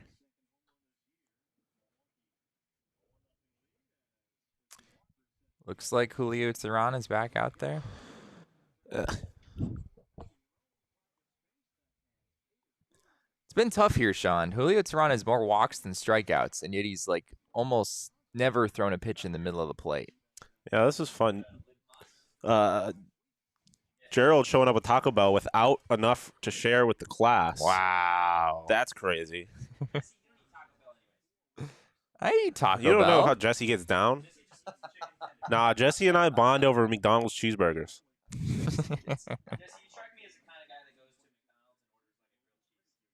They don't got grilled cheese. I don't think they even have a grilled cheese. And if they did, that would be disgusting. Yeah. Like I would not trust a McDonald's grilled cheese. Oh, okay, so they're not going Julio Teheran. We have Elvis Paguero. Interesting.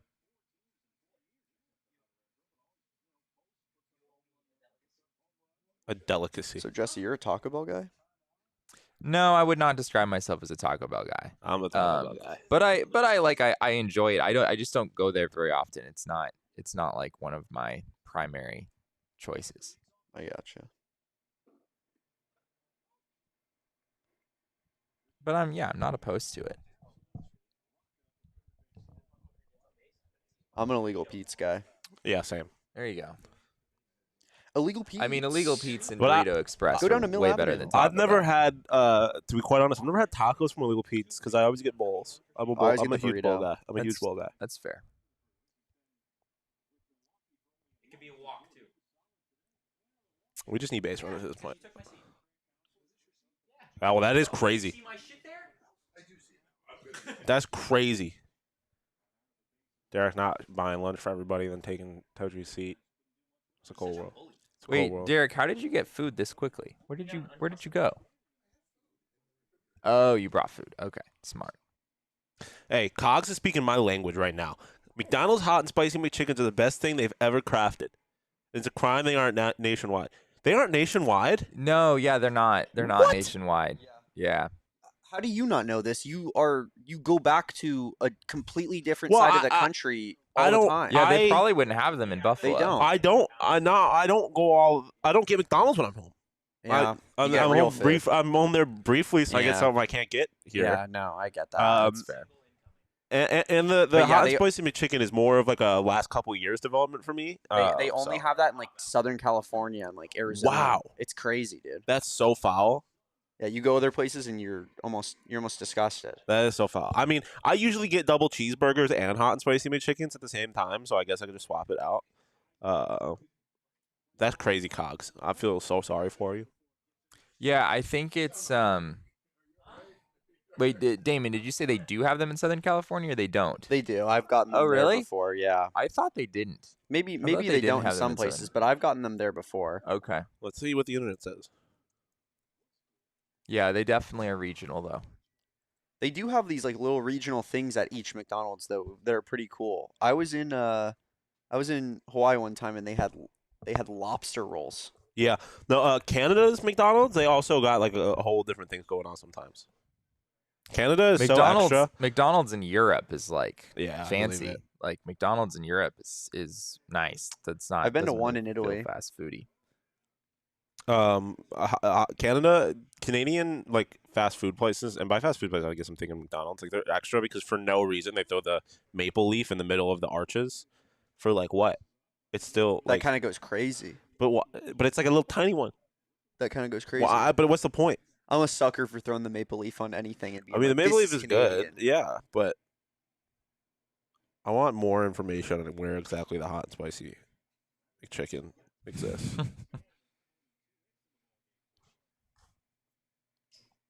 This Diamondbacks offense has been very stagnant since the beginning of yesterday's game. It's the other thing we didn't talk True. about yesterday. I mean, they jumped out to that early lead, and then Colin Ray was just flying through innings there for a Mhm. while. They really weren't putting together at bats for innings 3 through 5 Yeah. yesterday.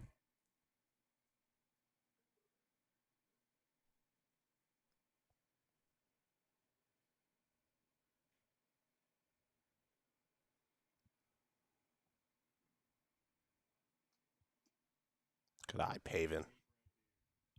Yeah, that's a good take. Oh, I need to bet on the BetMGM Sportsbook app my picks for tonight. For baseball, Yeah, swung for the fences, got a little parlay boost, so I'm going to parlay my picks Ooh. together. there you go. Mariners at the Yankees, money line.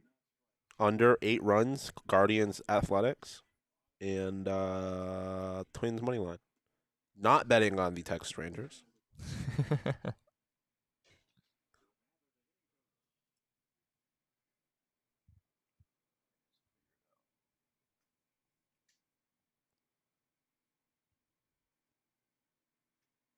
Oof. That's not a pitch you want to be swinging at. It's just 96 way off the inside corner. He's made Rivera look pretty bad. Yeah. All right, boys. We are massive Mariners, Twins, and anybody pitching in the Athletics Guardians game fans.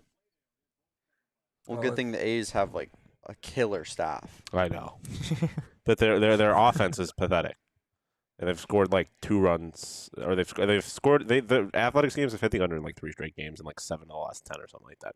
Well, the Guardians did score a few runs against the Diamondbacks the other day. Yeah, that doesn't matter. That was Zach Davies. Don't remind me, Jesse. Who's pitching for the A's in this game? Do we know? I don't remember off the top of my head. Looks like Paul Blackburn. Luis Castillo on the mound for the Mariners. Watch free on MLB.tv. On free game tonight, Mariners Yankees. Contreras really shows up the ump. Contreras. Honestly, Paul Blackburn for the A's has been pretty good this year. He has a 3.48 ERA. That's why I like it. That's what I like. There you go. Give me the under, baby. Good pick. Thank God we didn't get Fujinami, Cogs. Yeah, I Worst saw player he in the- threw like in a the league. Professional baseball player, Emmanuel Rivera. Paven, just keep going. There. Oh, go send him. Please tell me you send him. Paven, get down. Get down. Oh, he's so out. Oh, he's safe. There you go. He was cooked. Yeah. Paven was cooked. Oh my God. Now he looks like he might be a little shaken up, but he was cooked. Yeah. Oh no, they might just have to send him down to Reno to get no. him right. No. I don't know if he. Yeah, it looked like maybe I think he kind of dragged his shoulder across the plate there. I don't know. I think I kind of That just slide slid was into. terrible. Yeah, he that slid slide right was into pretty ugly. Contreras. But I think that sending him was probably the right move there. Well, I Or mean, maybe it wasn't. I don't know. What do you think, I Sean? think he was out if he had held on to the ball. I think Joey he Wiemer probably really probably struggled. got stopped at third and so it wasn't like a smooth turnaround third if I had to guess. Let's see. But I mean, he's cooked. But you blew it, Contreras. Yeah, I mean, I don't know. Does he sneak his hand in there even if Contreras doesn't drop the ball? Oh, sure. I Are we mean, complaining about blocking the plate? Is that what we're saying?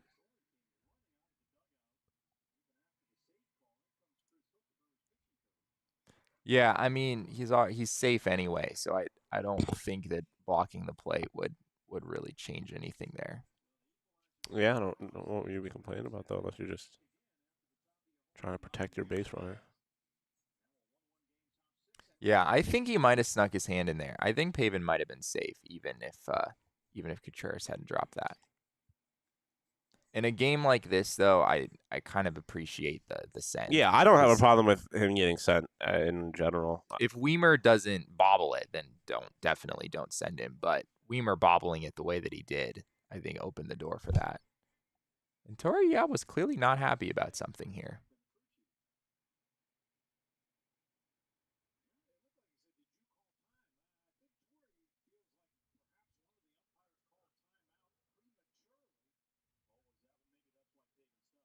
Oh, Interesting.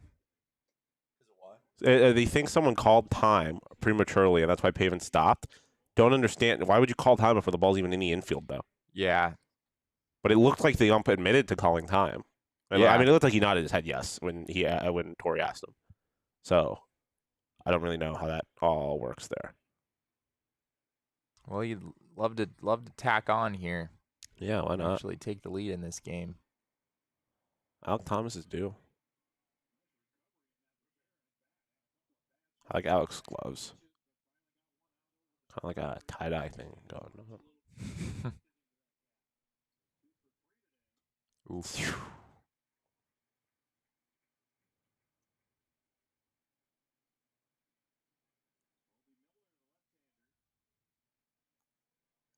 Kind of surprised they didn't just bring in Hobie Milner right now. It's Alec Thomas.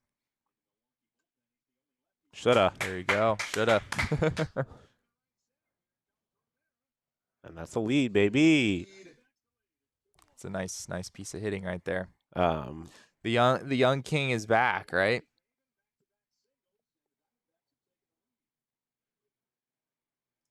We're so back.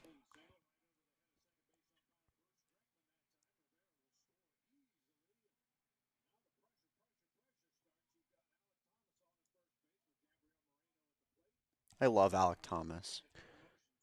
What a I like him. stud. Yeah. He did what he needed to do down in Reno, or up in Reno, I guess. I mean, I guess it's also down. Yeah, it is both up and down depending on how you think about it. Mm-hmm. Yeah, I might send Alec at some point here. Gabby Why not? Moreno has had a pretty serious double play problem this year. Contreras.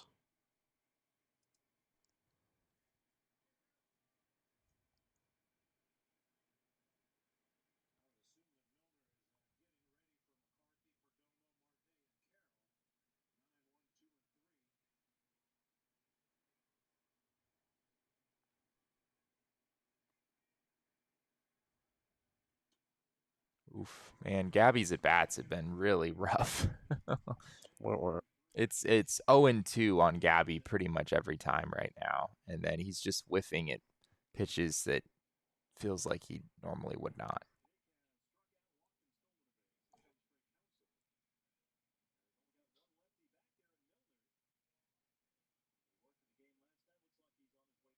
Craig Counsell is going to go to the bullpen here. Hobie Milner's a pretty good baseball name. Yeah. That's top-notch stuff.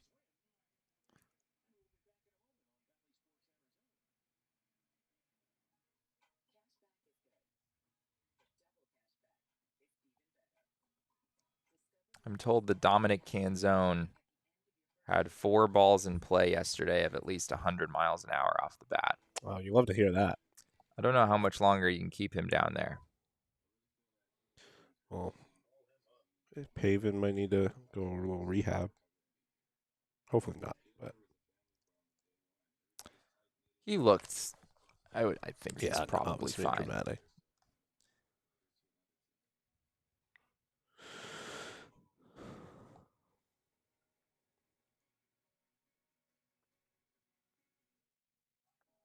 Pavin is drawing his walks, as you saw there. I mean, his walk rate is really high, higher than 14%, which is really high.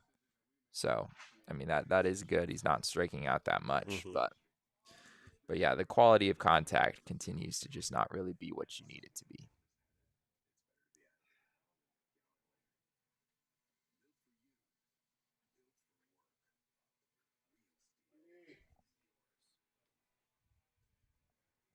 Hi, Petey. What's up, Petey? I'm talking to you. It's a commercial. There's a picture change. I don't know. Yeah. Yeah. You can change pitchers in baseball, believe it or not. Yeah. Batter minimum, all that fun stuff. Yeah.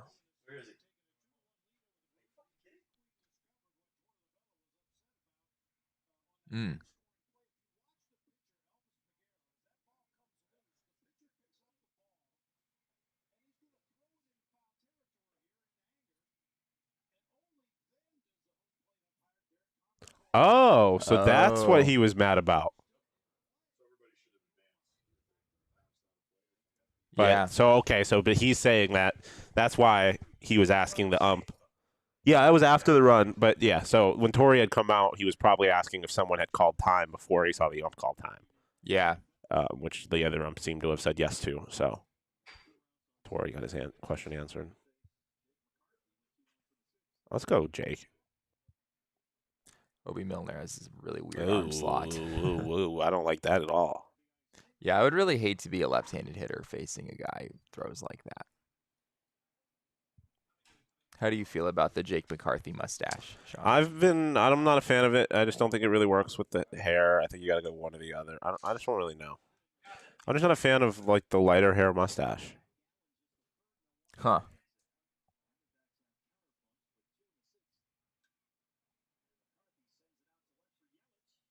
Oh boy. That was a really nice piece of hitting. Just right at Christian Yelich, unfortunately. Which, as we know, if it got hit a few feet away from Christian Yelich, he's probably not running that out. Jake McCarthy just kind of looks like a little kid that grew up. Like he looks like a little kid that you can't really trust to be alone. A little kid that like will I don't know, like pee in his toy box. Wow. Like he got like is disruptive in class on his elementary school report card. Oh, you really think a distraction to Jake fellow McCarthy's students. kind of a rebel, huh? He kind of has that. It's kind of a weird hair, like in between haircut and in between mustache. It just doesn't seem like It almost looks like he's approaching life like he doesn't really give a shit, and that's the most terrifying kind of person.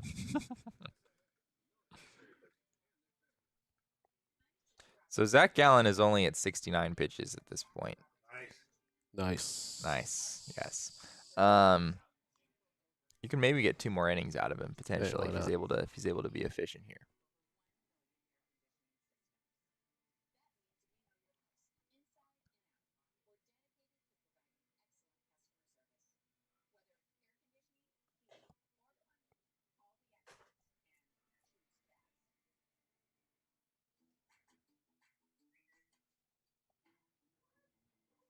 Isn't that Twitter logo that they have there that's like the Twitter logo from like 8 years ago, isn't it?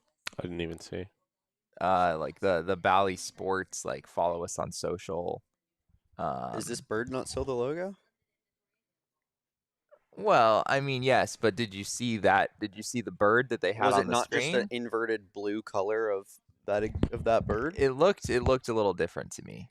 I could be wrong. Jesse, I think you've lost it. Yeah, maybe. No, the Twitter logo has evolved in subtle ways. It used over to the be that years. T. Adios. It used to be like that little Oh yeah, lowercase it t. did be a Talking little. the Twitter it was, logo. That's true. Because we're talking. It's how well watch how longs go. Yeah, we do like the Brewers logo. What? They what? 4 peaks for like the Oh. valley. It's pretty cool. Alec Thomas is so That's fucking that's casually a nice play there. And it's casual. good. It's every so time. casual. It doesn't look like it's a hard play. He's not even like it's crazy how his speed numbers aren't nearly the same as Corbin's or Jake's, but he's just a better fielder. Yeah, I feel it's. I mean, I'd be interested what his Like that's such a good route on the ball, such a good jump. That was really crisp. He was shaded that direction too.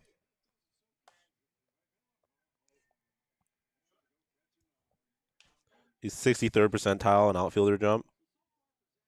I think the defense numbers were probably better last year, Yeah. but it's obviously a pretty small sample this year because he was down for so long.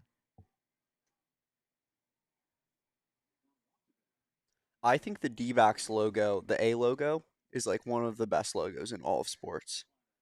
I just think it's like it's simple. It is really cool. The tongue is like really cool to me. Like that's not something that a lot of teams don't mess with their lettering in a way that there's like additions from like what the team mascot is, I guess. I just think it's very simple but yet creative, and it's very unique. Yeah, I agree. It's hard for me because I like it so much better with the old colors that. Yeah, that's a fact. I'm talking strictly just the design. No, I mean I agree with you. Yeah. It definitely looks a lot better with purple and teal.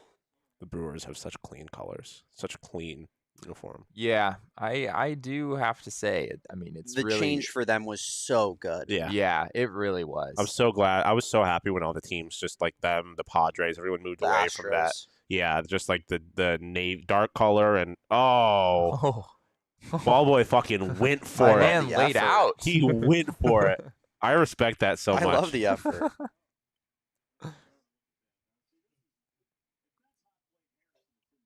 Oh, he really went for it, dude. I have so much respect.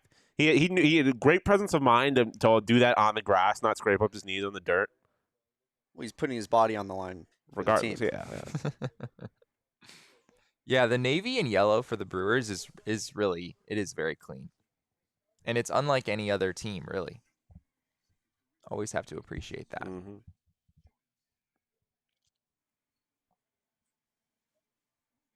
You're telling me that red and black, after having the most unique color combo in sports, is not great? You know, they're the only team that wears red. Damon, I don't know what you're talking about. The only one.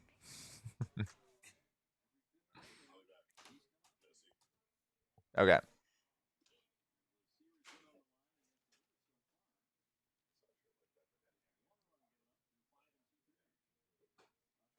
Yeah, the old Brewers like logo and colors stunk. Yeah, they were From our lifetime. They were bad. Stunk out loud bad. Yeah, Yeah. they were bad. There was really nothing I honestly, interesting I about didn't it. mind the M too much with like the wheat, the grain thing. jerseys, the But jerseys yeah, were the bad. colors and the jerseys and all of it were just bad. Like I didn't mind the logo all that much, but otherwise it was all bad. It's a 1, 2, 3, 12 pitches for Gallon in the 6th. Glad to see that. I do Think like we- that Astro star that they had, but I do like the colors that Yeah. they use now a lot more. The Yeah. star was kind of a cool logo though, Yeah. with like the A star. It was.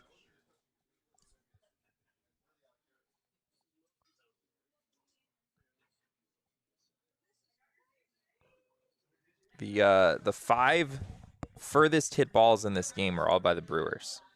That's kind of interesting. I guess they've hit kind of a lot of flyouts that have. We've talked about Alec Thomas's defense in this game a lot for a reason, I guess.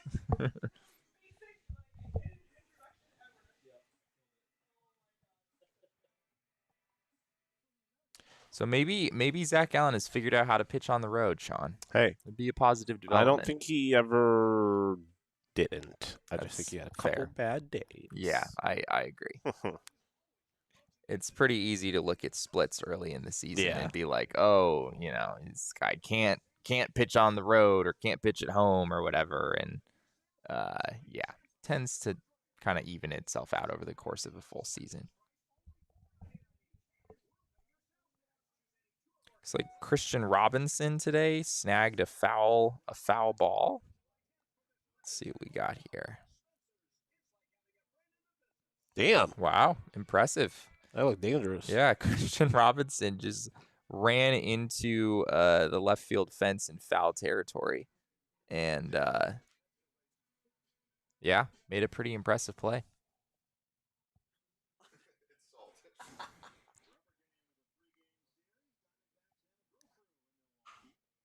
Oh, Cogs was a fan of the Evolution jerseys. Went to the jersey unveil event. Was that the snakeskin dark grays? Yeah, that was when everyone Cogs, there's really throw up freaked all out. over all of our production equipment. I just vomited everywhere. I liked some of it. I did not like the extreme dark gray. Yeah. I thought, and the pants were weird. That is such a generous statement, Jesse. The pants were an atrocity. Jesse, do you need a break? If I could go grab some food, that would probably be Absolutely. ideal.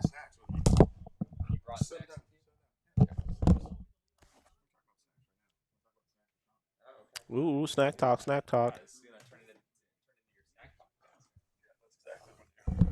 Oh, I also told Sean we can talk about some like The CIA. deep fake CIA stuff too if you're interested. Oh, deep fake, like the secret invasion deep fake Or stuff? just are we like just talking about in the general? crime syndicate that is the Central Intelligence Agency. Oh no.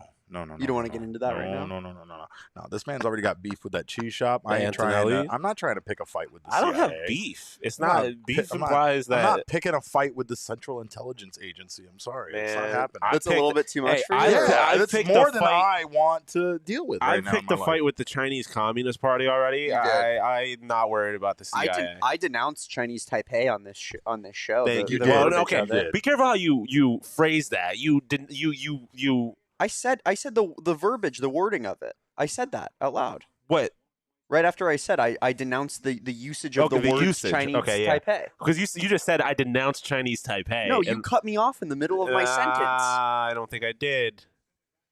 So snacks, you guys. I got some Jack Link's beef and mild cheddar sticks. Okay. I also got these little snack duo jobs from Trader Joe's, the PB&J. You ever had these joints? No, I'm allergic to peanut butter. Like, oh, you're allergic to peanut? You can eat them still. It's fine. That's all right. I'm not that allergic. Okay, I just want to make sure. Are you allergic to peanuts?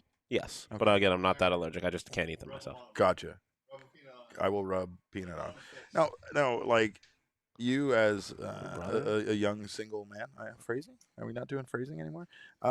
You as a young single man, do you do a good job of getting yourself snacks? 'Cause see, I I would feel say like- that's the only part of my life I want to control is my snack game. Is it? Like I go to the grocery store straight for Little Debbie. That's what you need to do. Well, I mean that was pre my more recent evolution in snacking and grocery shopping. Thanks to Anthony Totri. Yeah. But I Yeah, I still. What's the I new still strategy? When you the go new- in there, what's the plan? now. Yeah. I mean, we're trying to eat healthy and cost effective, so I'll get some. It's pretty difficult. Those two things don't Cheese usually sticks. go hand in hand. Yeah, I know. Cheese sticks. Cuties. What else will I throw in there? See, here's what I suggest. Almonds if I'm feeling good. Yeah, what I suggest is buying snacks like you're buying them for a small child and not for yourself. Because, see, I already got, like, my snacks, my favorites ironed out, right? But now my daughter's kind of grown out of that age where she doesn't want some of that stuff because it's too little for her. Ain't too little for me, bro. Derek's in the Gerber section. I am getting absolutely. the baby I'm- veggies. Brother, dude, the banana, Brother, the mush bananas, and you just throw Baby a little bit of snacks? vanilla pudding in it. baby snacks go Bro, crazy. Get out of here. Baby snacks With go some crazy. vanilla wafers? What is wrong with you? Jello. Why I gotta goated. smash bananas myself when there's a perfectly good jar of mashed bananas in the Big- baby aisle? Big applesauce guy, big cup o' fruit guy, Cup or o' like fruit Jello'd fruit guy. Mandarin oranges in the Yeah, little Mandarin brother. orange cup. Love me some Yeah. fruit. I think not enough adults buy snacks for themselves like they would for a small child. Yeah. And that also involves, like, you're not just giving a small child trash. That's the reason why I say that. You got to treat yourself better, right? Wheat you gotta Thins? get yourself the fruit and the vegetables and the stuff you need. Wheat Thins are all-time cracker. They had the facts on the scoreboard yesterday for Arizona Diamondbacks players, and Corbin Carroll's fact was that Kevin Durant wore his jersey once. Yeah, I remember you saying that. That's funny. I'm still kind of flabbergasted by Christian Walker making all of his own furniture. Oh, that's great. That's wild. That $59 That's deal. real? That's a hell of a deal there That's in real. Milwaukee. $59, you get 4 tickets, 4 hot dogs, 4 sodas, and parking. Yeah, That's a hell of a deal. What are you doing? That's Why a aren't you deal. coming out, Milwaukee? So Christian Walker really has made his own. He's like Ron Swanson. Yeah, he's like Ron Swanson. Yeah, that's where the whole He makes his own bat. bring him his finest meats and cheeses and Yeah, bourbons it's not comes very from. surprising that he's made his own furniture. I can Yeah. see it 100%. Well, because his quality is better than anybody else's quality that you could possibly purchase, and if he did purchase it, it'd be far too expensive. Oh, he is in there with steal number 20. He's faster Stolen than base. you. He's faster than Ellie De La Cruz, True. but not faster than Jay Jamison. God, man, that man is fast. That man is fast. You just have to make a bad play in order to try to get him. You know what I mean? Like, and that was actually a pretty damn good attempt.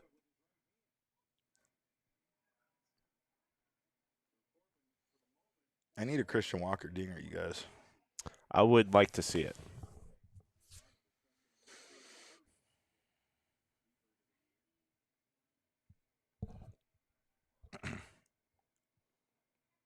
I'd feel good about this at bat. It would be nice for the Diamondbacks to add some insurance runs on right now with this game being so close and being so late. Chat giving me some love for the Wheat Thins. Wheat Thins go crazy, man. Wheat Thins are incredible. It's just like Wheat Thins are so an good. original Wheat Thin. I could eat an entire box in one sitting. I'm Without- not even lying. Like, they taste good with little squares of cheese or other shit Oh on them. yeah, but you you buy don't themselves. need them. Yeah. You don't need them. Mm-hmm. Next cracker outside of Wheat Thins that you're fucking with. A club, easy. Club Crackers. Let's go. Are you shitting me? Is that My even a question? God, Those I things go love crazy. a club cracker. And then it's Ritz.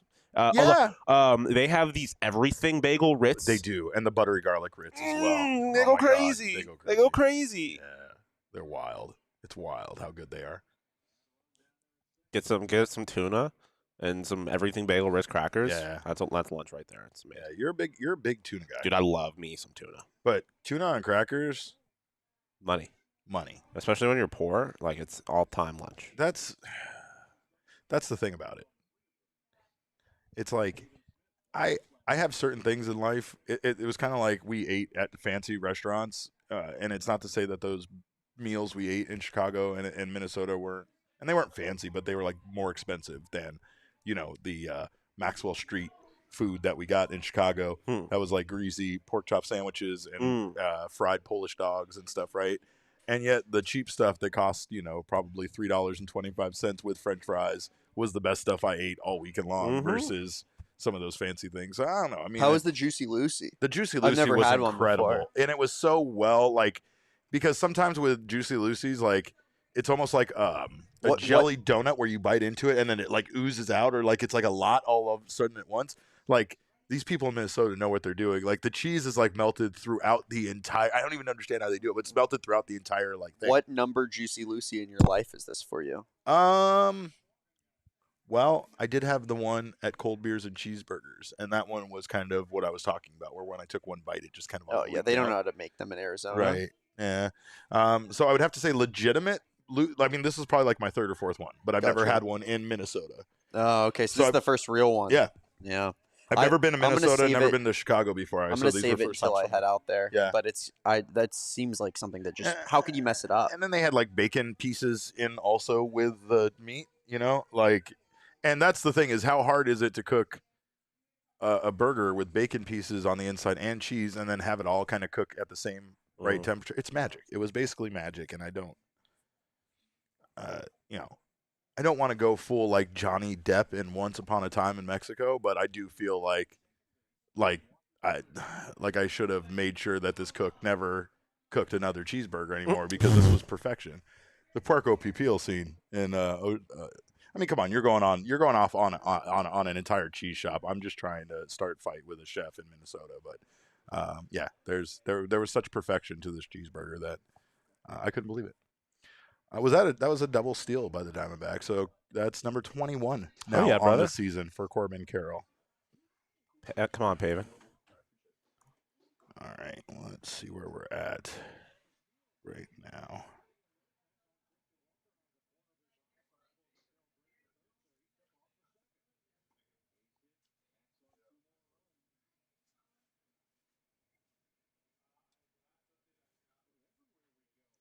All right, so that's going to move Corbin Carroll up to 5th in all of baseball for stolen bases in the National League.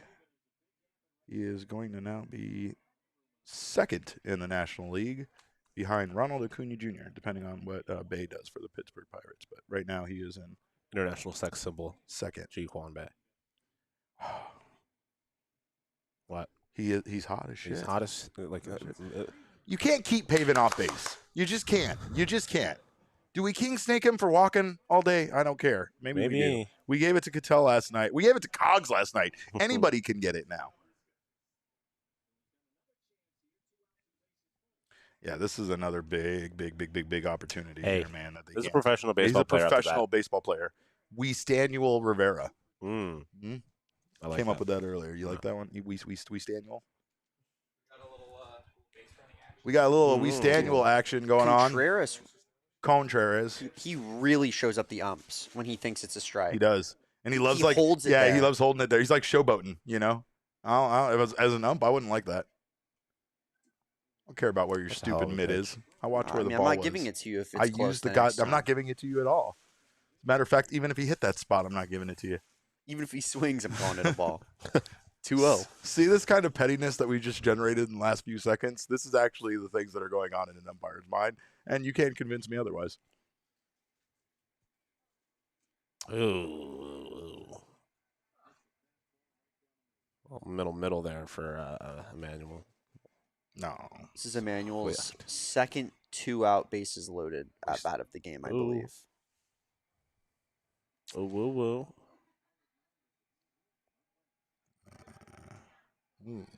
Just a bit outside. What is this guy's last name? Strzelecki? Strzelecki? I can't do 4 consonants at the beginning of a name. I can't. No, get your ass out of here. Go buy Val. Yeah, there should be like an A. Strzelecki.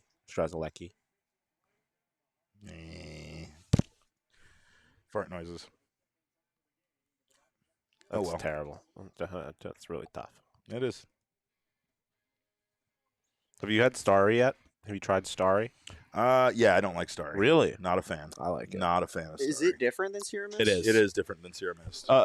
Jacob put it the best way I've ever heard anything ever described. He said it tastes like Pepsi, but Sprite, basically. No, that's clear Sprite. That's clear Pepsi. That existed already. Crystal Pepsi. Crystal Pepsi. Well, I've never had that. Yeah. This tasted like lemon lime Pepsi, Yeah.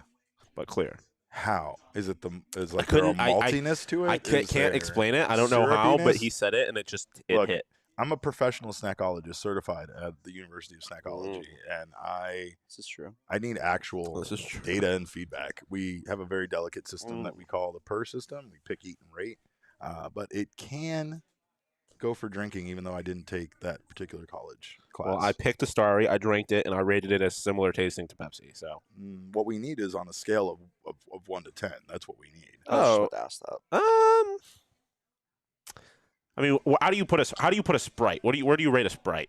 Like, I like Sprite, so I I would like rate Sprite a too. Sprite relatively high. so at would this point I. in my life. I would say it's I'd give Sprite Have a safe flight, Cogs. an 8. Okay, that's Um, exactly the number I had in my head. I'd give for a Starry Sprite. I'd give Starry a 7.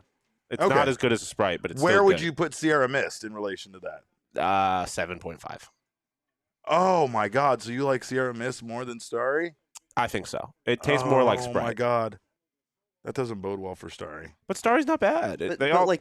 Okay, so now I have a problem, Sean, because I was asking how is it, and you were like, "Oh, it's really good," It Thank is you. good. It is very Thank good. you. and I you were like it a telling me lot. that it's I different feel- than Sierra I Mist, feel- but then you rated I it feel lower like than Sierra Mist. So we're now I'm all I'm over kind the of place. Yeah, I I don't agree understand. with I you. don't understand how a single one of those things are contradictory. They're It's not good. It's just implied that they are. No, I mean guess. that's you know what happens when you assume. You assumed. You made an ass out of you and just you. Tried to make an ass out of me, but I'm Not not you. going to let you. No, I mean I I'm meant twisting David. my words. I'm like, is someone trying to? That's what I thought for a Someone second. trying to call into our walk along? Come on in. What do we got on the phone? We've had like 4 hockey guys call in Yeah. on our watch alongs. Yeah, we had Greg Wyshynski calling today. We need to get our fantasy baseball guru, Shane Doan, on the show. Yeah, well, you won't even on the hockey show yet, so I hate what's happened. yeah. They found out we made him a lucrative offer, and of course they came over the top on us when it came to. I cannot help but say the words "Let's get rowdy" every time I see Rowdy Tellez. Yeah. He makes me want to say "Vamos," like that though, like Get with a lot rowdy. of.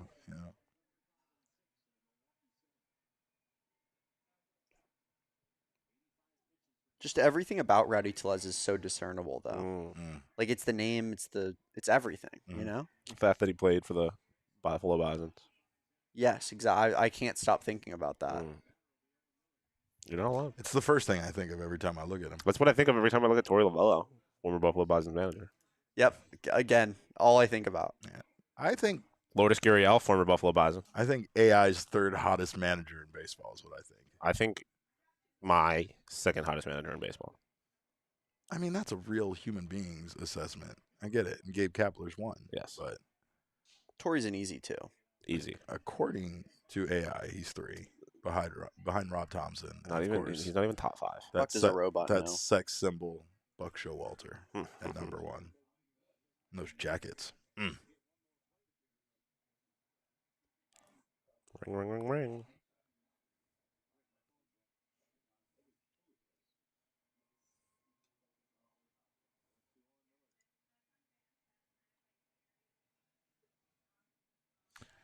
Cogs, I have road trip snacks in case you're wondering. I have my Jack Links. So all the people are calling My for little you. Snack duo.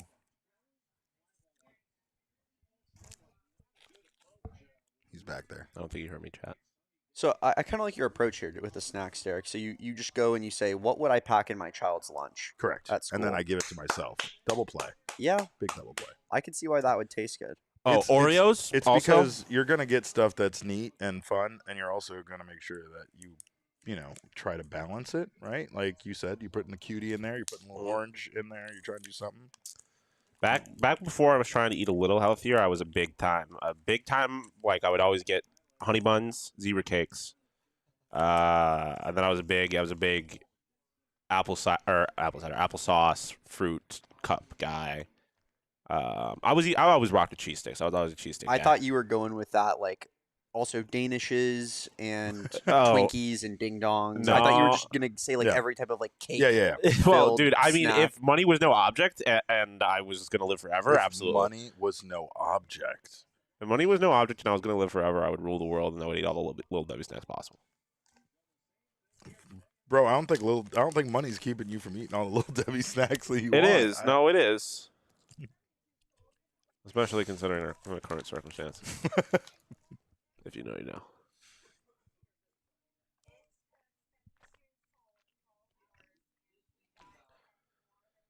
Boo doop boo boop.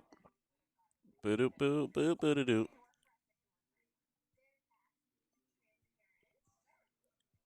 Hey guys, remember the daily sports report? Oh yeah. Every once in a while, I come across one of those, and it's terrifying. You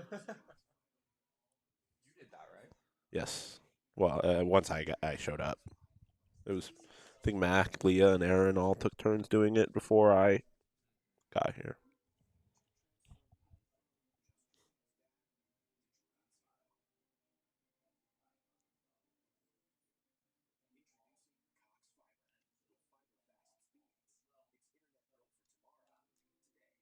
Sophie Cunningham casually just pulling up from the Mercury logo.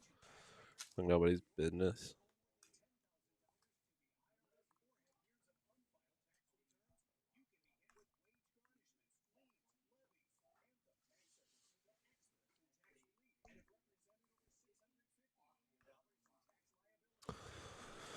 You need any Anthem tax services, Derek? No, not anytime soon. That's what yeah, wait. What are we doing here? This seems like a waste of your advertising dollars, Anthem Tax Services. I'd wait a little bit closer to March, perhaps. I want to ride that slide sometime. As Yes. long as I don't break my shit. Who was Yes. the guy not too long ago who, like, I think it was last year, like, either broke his wrist or something, or something. He, like, broke something or sprained something sliding in because he came in so hot off that slide that he slid right into the wall.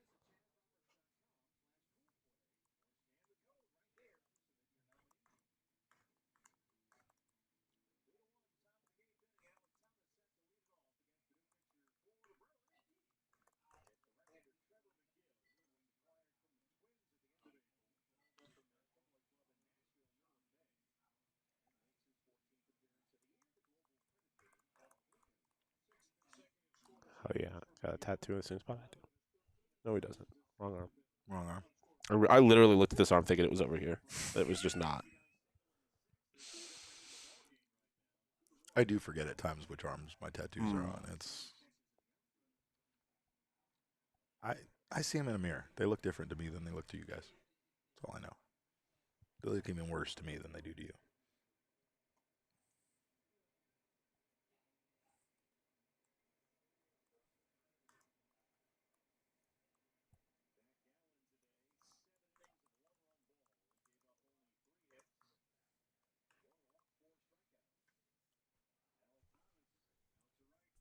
Alec Thomas, let's go, baby. The young king. He's back. The young king is back. Crown him. Crown him, put the crown on him.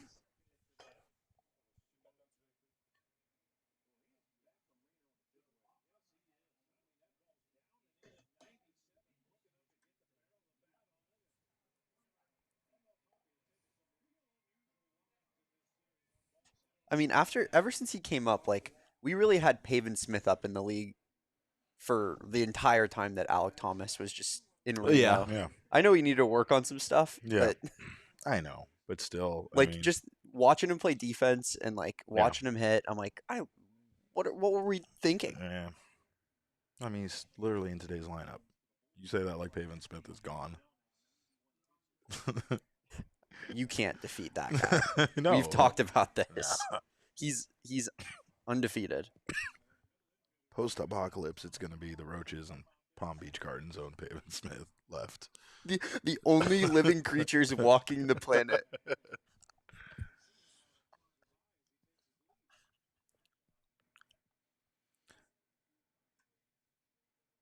Ooh, Gabby! Let's go! A little bit in his last at bat. Yes. Hell yeah, brother. Fantastic. Been waiting to tweet that Yo Gabby Gabby gif or picture for a while. Look at that smile.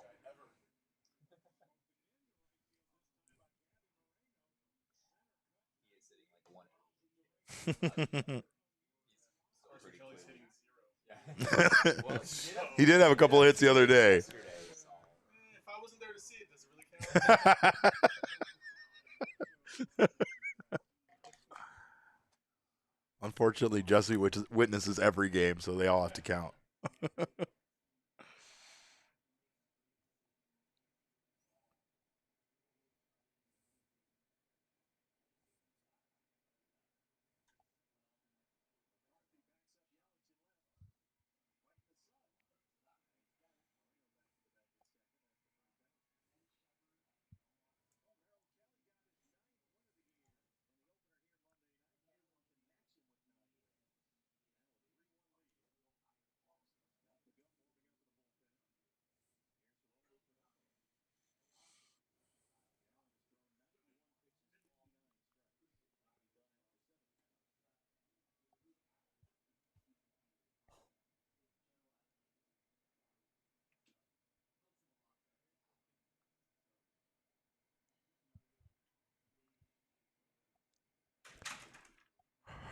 Harry Perdomo.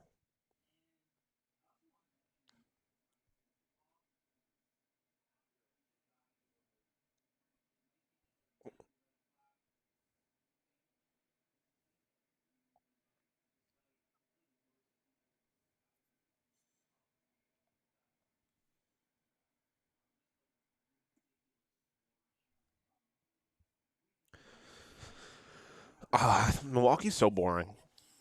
The team, the town, The the stadium. stadium. I mean, Just when you just eat cheese and drink beer all the time, like, that's not the worst time. It doesn't. no, I feel like I would enjoy it. Let's I go. was Let's gonna get say- another run. King Jerry P. All hail our royal court of kings. Are we? So is it Jerry P or is it Harry P? Harry P. Let's do Harry P. It's Okay. kind of like Harry P. Styles, right? Isn't that Harry P? Isn't that Harry Sure. Styles' middle initial? You would know that. I wouldn't.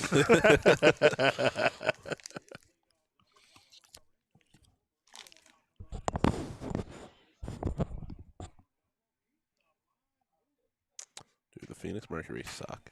So sad. Drinking beer and eating cheese all day kind of sounds electric. No, I That's feel what I like I said. would love being at a like a day game in Milwaukee. Sounds like the most me baseball experience possible. Yeah. Like I could be 500 yards away from the closest person. It would be dead silent. You wouldn't even feel like you were at a sporting event. You know what I love about that portion of the country?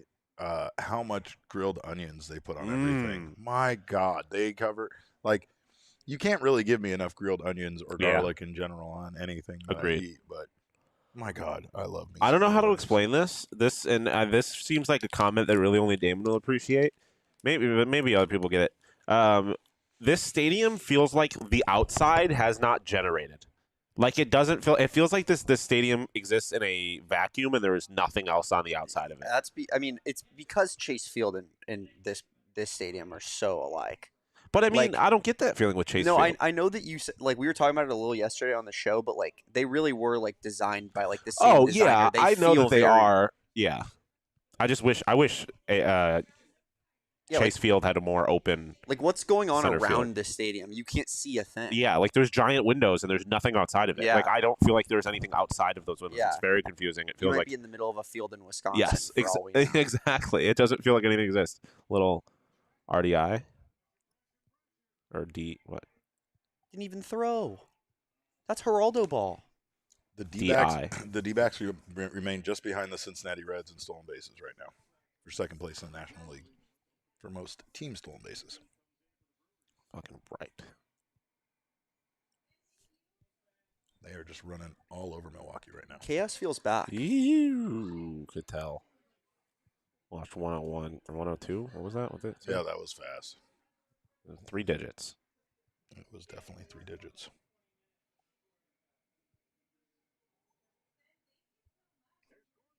All right, Corbin, you got a guy at third. Let's get one more. Yeah, 100.1 mile per hour fastball. He threw all of those right in the strike zone. So, Cattell didn't get cheated, that's for sure.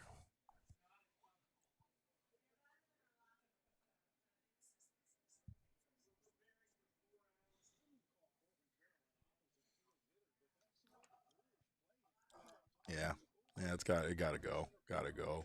Did you know that Willie Gotta Adames go. Willie Adames hit his 27th home run on his 27th birthday wearing number 27?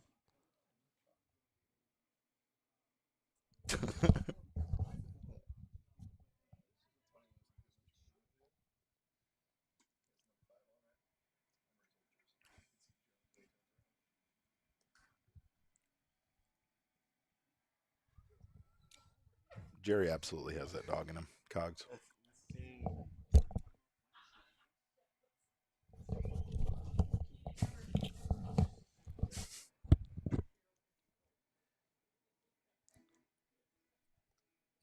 You're still dying. I don't know how we were gonna recover from that.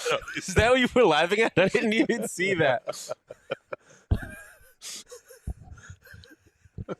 We got owned so hard. Oh So my hard. God. We're just. What does that we even mean? We should just cancel the Pack it stream. up. Just pack it up. Cancel the stream.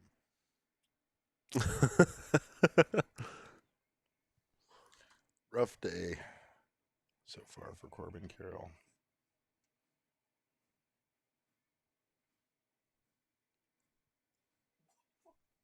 What was that guy cooking?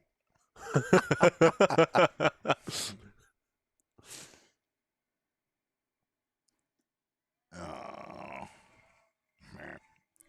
Well, Diamondbacks have a Right. 3-run lead going here into, where are we at? Are we in the 8th? This is bottom of the 8th.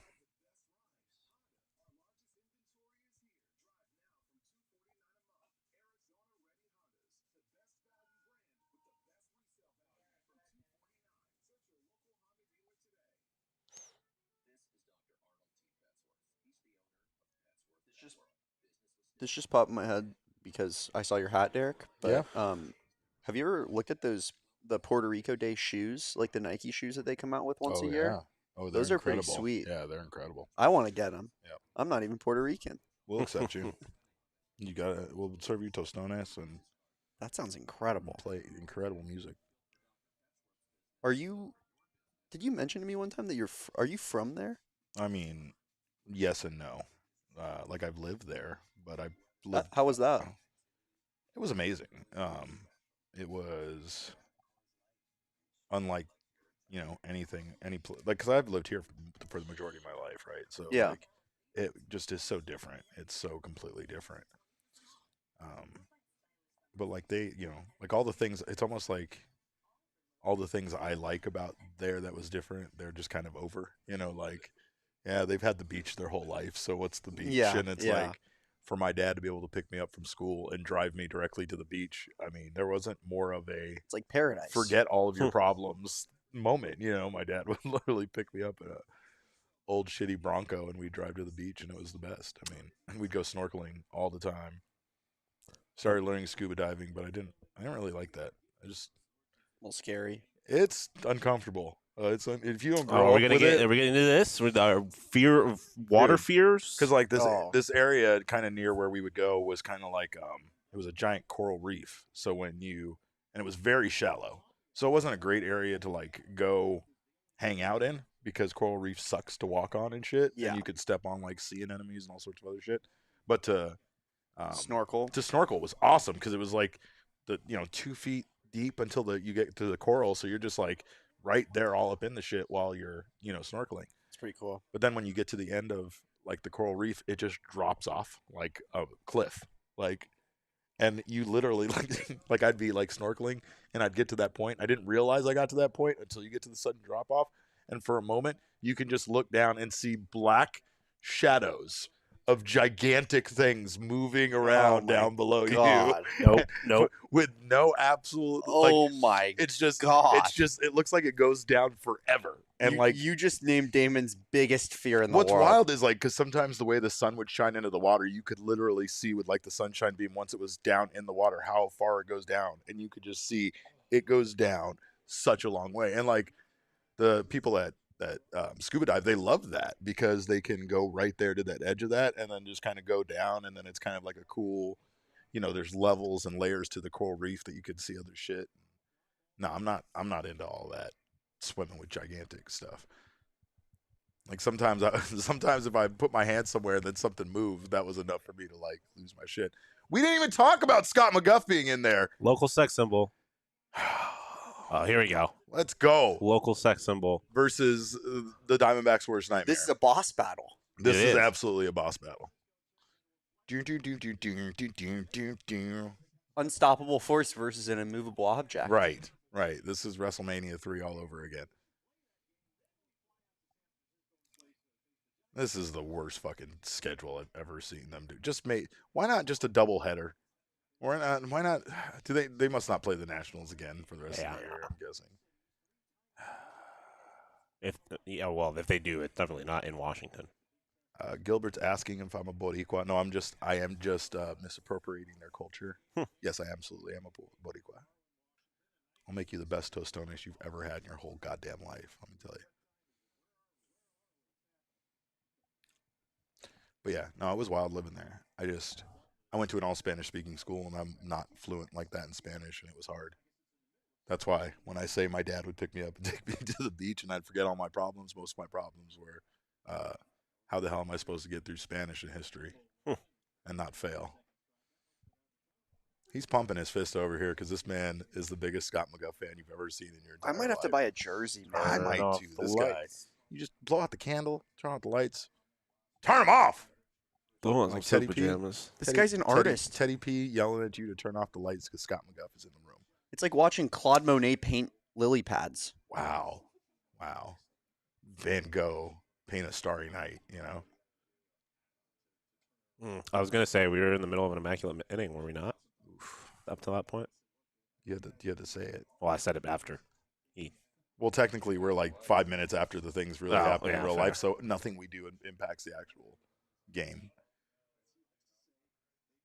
They're playing this game in the future. Yeah, It really is filthy. kinda That was cooking. really filthy. Scott McGuff is gonna end up pitching like Turn 5 out the innings shutout in the lights. World Series and win an MVP. Turn them up.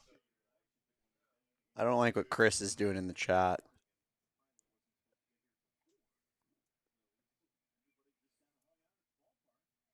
Whoa, Chris, what the fuck is that? Chris, What are we doing here? Chris, what are we doing? What are we doing? Chris, Playing with fire there, my friend.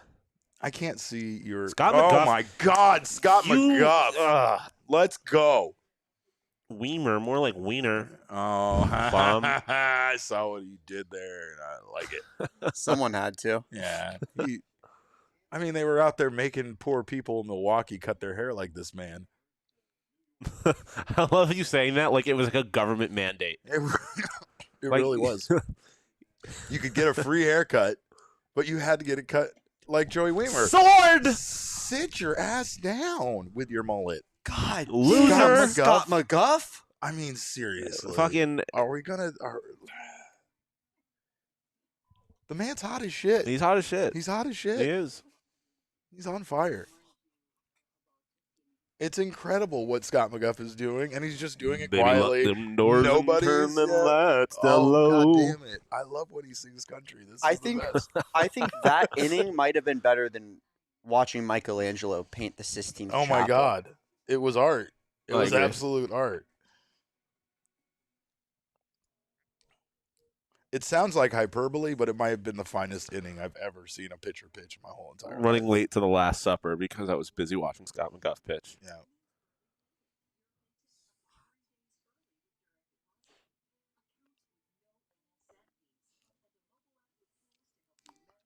Let's go back to May 14th, shall we? We're going to go back to May 14th. And What we're happened on May gonna- 14th? May 14th would have been the day after the last time Scott McGuff gave up an earned run. So, since May 14th, in 18 and a third innings pitched, 0 earned runs for Scott McGuff, 7 hits, 25 strikeouts, 7 walks. We might need a Scott McGuff scoreless inning streak bobblehead. You might be onto something there. He did give up runs though. Gave up 2 runs, just not earned runs. Mm.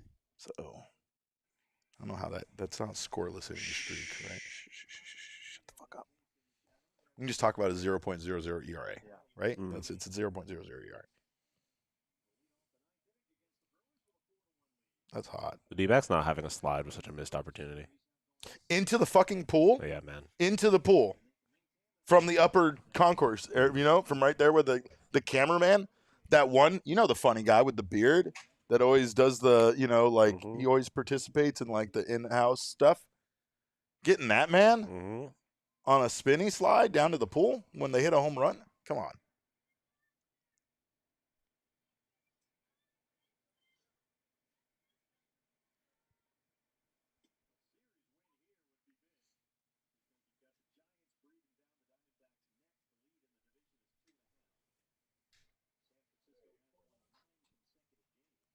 And we did it without Totri. Just needed you to leave, Saul.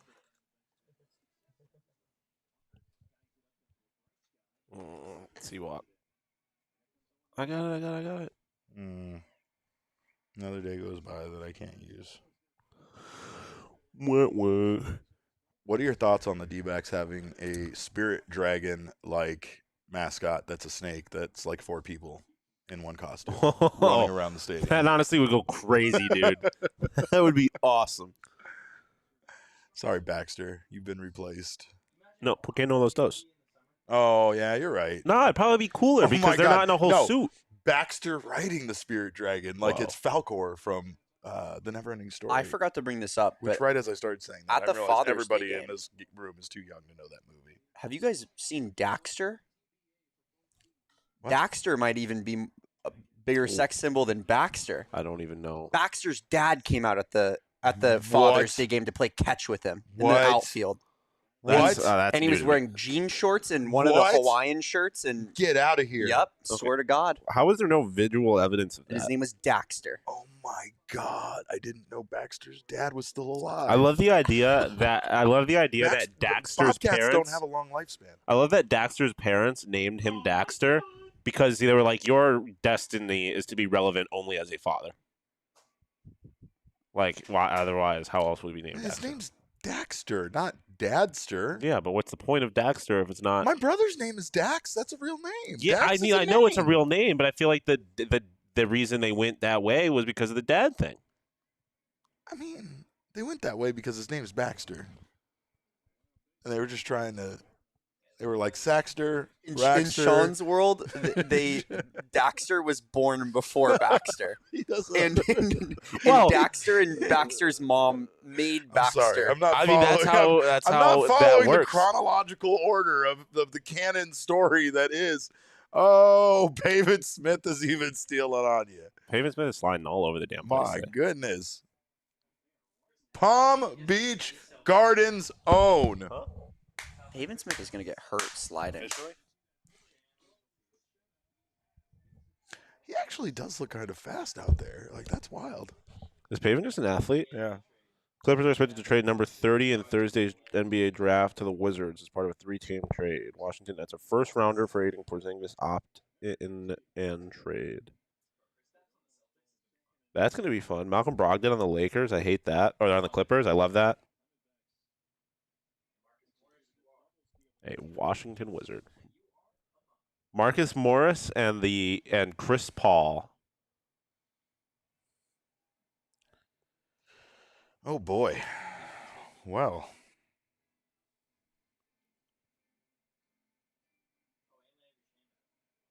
Mm.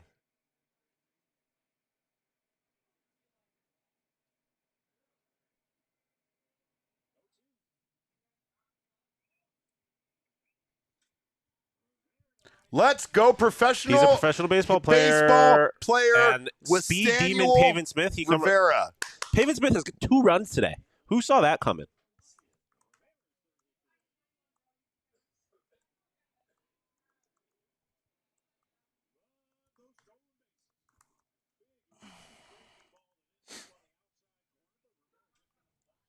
All right.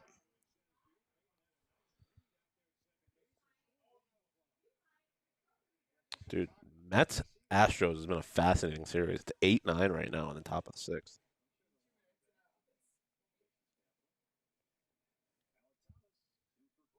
Hey, free tacos tomorrow, baby.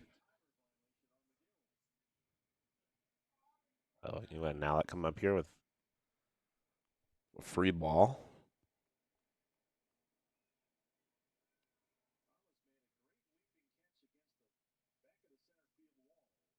Dude, where's Bo?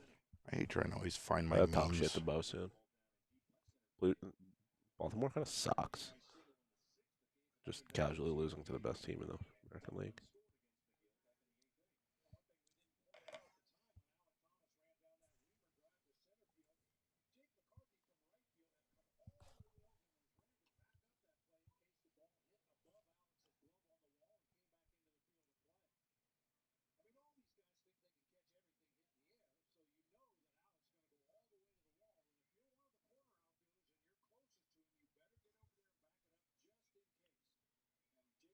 You gotta like what the Diamondbacks did in this one, man. I mean, they really did. They battled against, the starting pitcher here. They hung in there. Zach Gallen gave them a great opportunity to win this game. Yep. And I mean, this has actually kind of been one of their weaknesses, is getting into that bullpen lately. It was a strength at one period, because at one time we were talking about how good they were making starting pitching look. And then once they got into the bullpen, they were able to actually do some damage. They really, especially the creating chaos stuff, they really took advantage to the relief pitcher, the relief pitchers being out there to run and try to get those extra bases, get those stolen bases. But lately, we have not been seeing this from them. And man, Alec Thomas was his third hit of the day. You love to see it. You love to see it. He's really good at baseball again.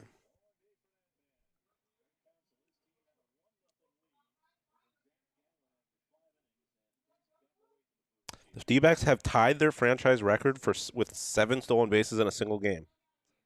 That is incredible. They stole 7 bases in a game twice before, once in 2000, once in 2015.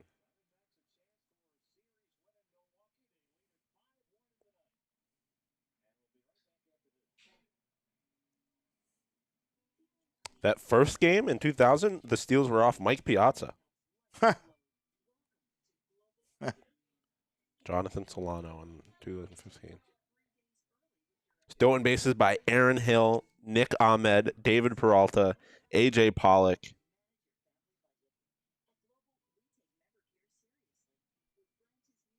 Tuffy Gashevitz. What did you say? What was that stat again? According to D-backs facts, the D-backs have tied their franchise record with 7 stolen bases in a single game. They did it twice before, once in 2000 and once in 2015.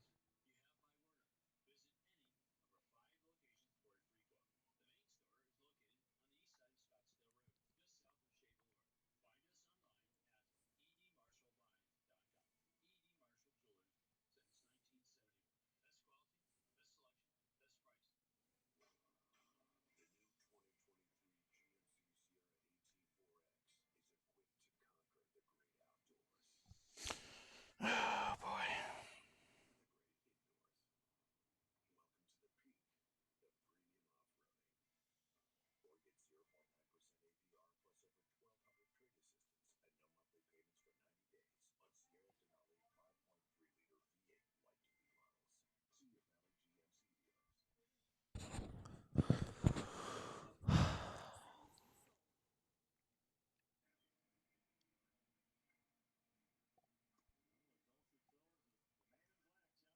All right. Add a few more. Who says no?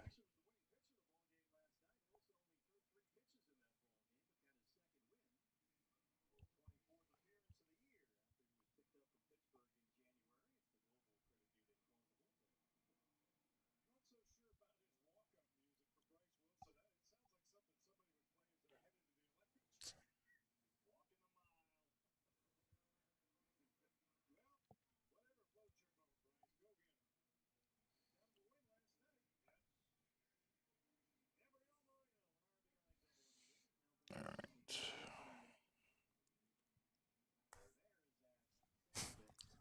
Jesse, I was about to plug that in for King Snake, and then you already did it. Way ahead of me. All right.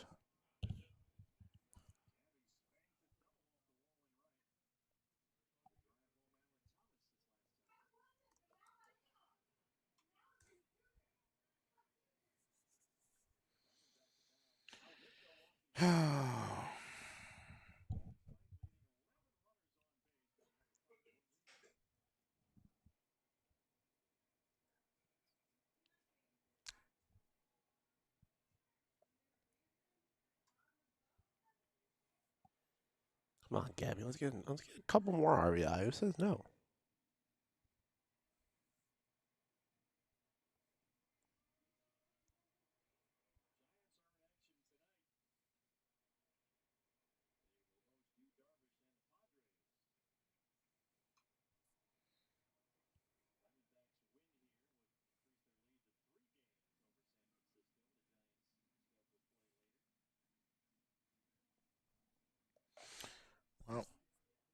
Diamondbacks really have put this one. I don't know though. I still don't feel comfortable with the bullpen. You know? I mean, it depends on who it is. Yeah, that's very true. And he just said it. The sex symbol Scott McGuff is getting in the 9th inning, so you can go ahead and start working on that win graphic. Let's get the dub out.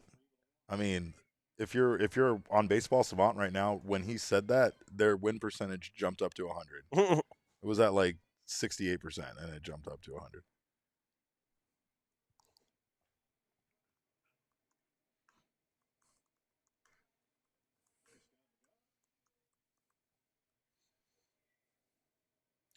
Gilbert's asking if the Suns can get Bruce Brown. Do we want to discuss this, or should we let the Sun Show handle all basketball-related questions? I feel like, yeah, probably watch the Sun Show. They'd probably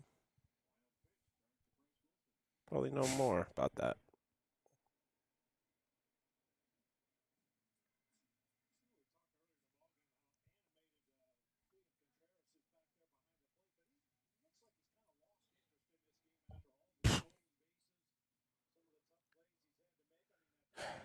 That's just so funny, accusing a professional baseball player of just losing interest in the game in the middle of the game.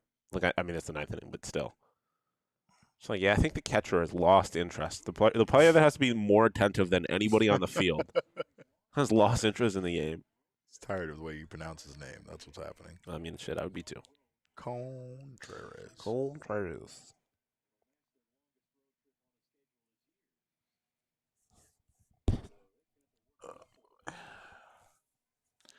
Well, those of you that are still here, make sure to join us post-game. We'll be going 15 minutes after the final out. And, of course, we will be talking about this game and the return of our young king, Alec Thomas. That's the most important thing about this series. And then I'm going to take a nap. A series win and Alec Thomas being back. Very sleepy today, boys. I have a terrible headache. I've had it for like an excessive amount of time, and I'm not a fan. I'm just dehydrated and tired. All right. To the bottom of the 9th we go.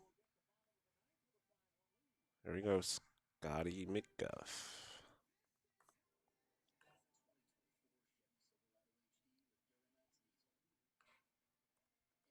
That's one thing that terrifies me. I don't think I'll ever do.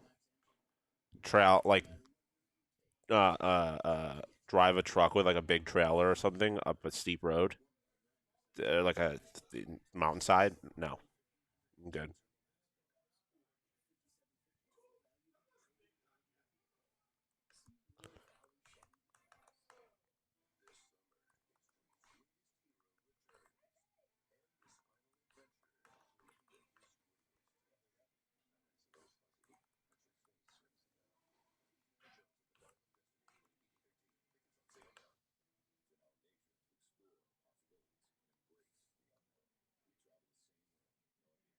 Did we ever turn the lights back on after last inning? Do we have to go turn them off again? That's a good question. No, I don't think people relit the candles that we blew out, but candle lighting is definitely it's an interesting proposition when Scott McGuff comes in the game, because we want to turn the lights out. The lights are going to go out, right? But like maybe light a candle since it's going to be dark in here, and it also is sexy time because Scott McGuff is here, so you kind of want the sexy music and the sexy, the sexy candle. You want to set the mood. Can confirm. Silk sheets, silk PJs. A little The Office on the TV, Parks and Rec. Oh. Something neither one of you are going to pay attention to, but you know what I mean. But Scott McGuff going back out there.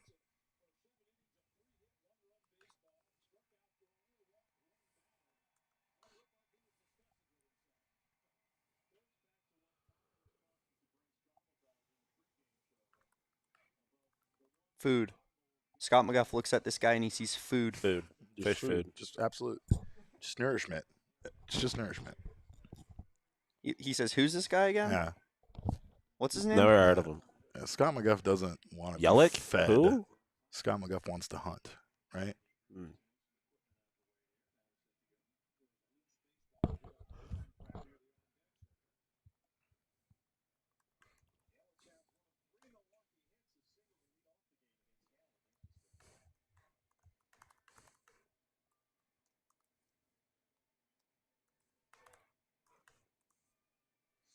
Oh, boy.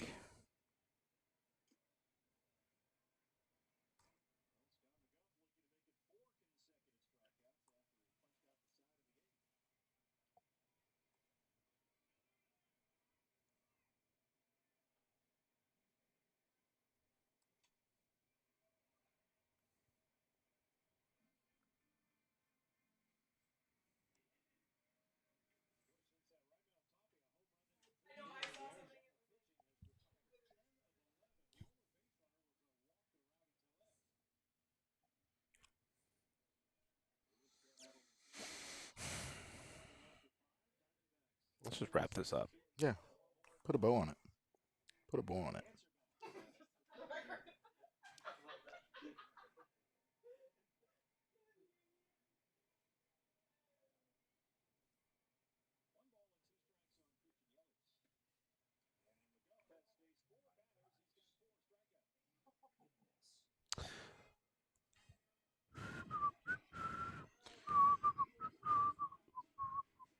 Sword.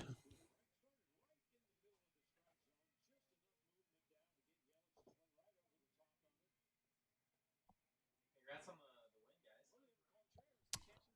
That's a crazy thing to say. Did he?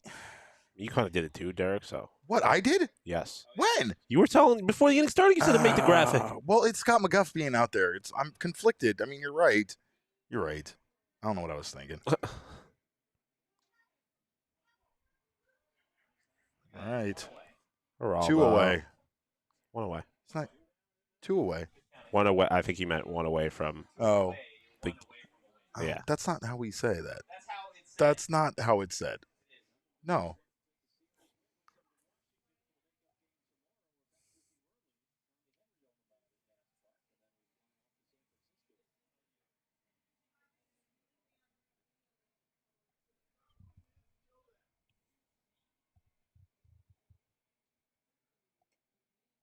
Oh. That was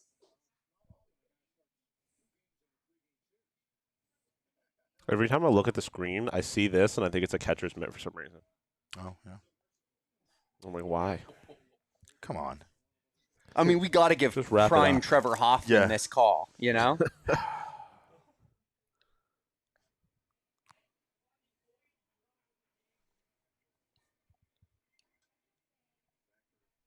Wrap it up. It's Scott McGuff. You don't. What do you expect? This what, guy wrap is it up, fucking dude. unreal. What do you do against Scott McGuff? You don't.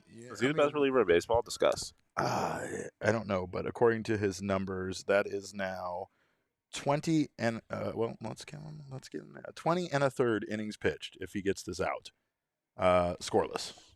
That's pretty Scoreless. impressive. No, 0.00 ERA in 20 and a third innings pitched because he has given up 2 runs. And I don't think, like I said, I don't think you can factor that in. Yes, Jake Jake! McCarthy. Let's go, And this baby. ball game's There's over. the win. There's the win, ladies and gentlemen. Well, we thank you guys for joining us. We're excited to go wrap this one up. This was a much more fun game to watch than yesterday's game. But Diamondbacks win the game. They win the series against the Brewers. They move on to try to complete a weird sweep against the Nationals. Would that be what tomorrow's game would be? Yeah. A one-game sweep that completes the series sweep, I guess you could say, with the series that game was canceled. And then a very difficult task in San Francisco. So we're going to be talking about this game, the numbers, and the very tough 48 hours of travel for the Arizona Diamondbacks. Make sure to join us in about 15 minutes from now. In the meantime, we thank you guys for joining us. And remember, kids, baseball is fun, but it's so much more fun when Gabby Moreno is hitting the baseball.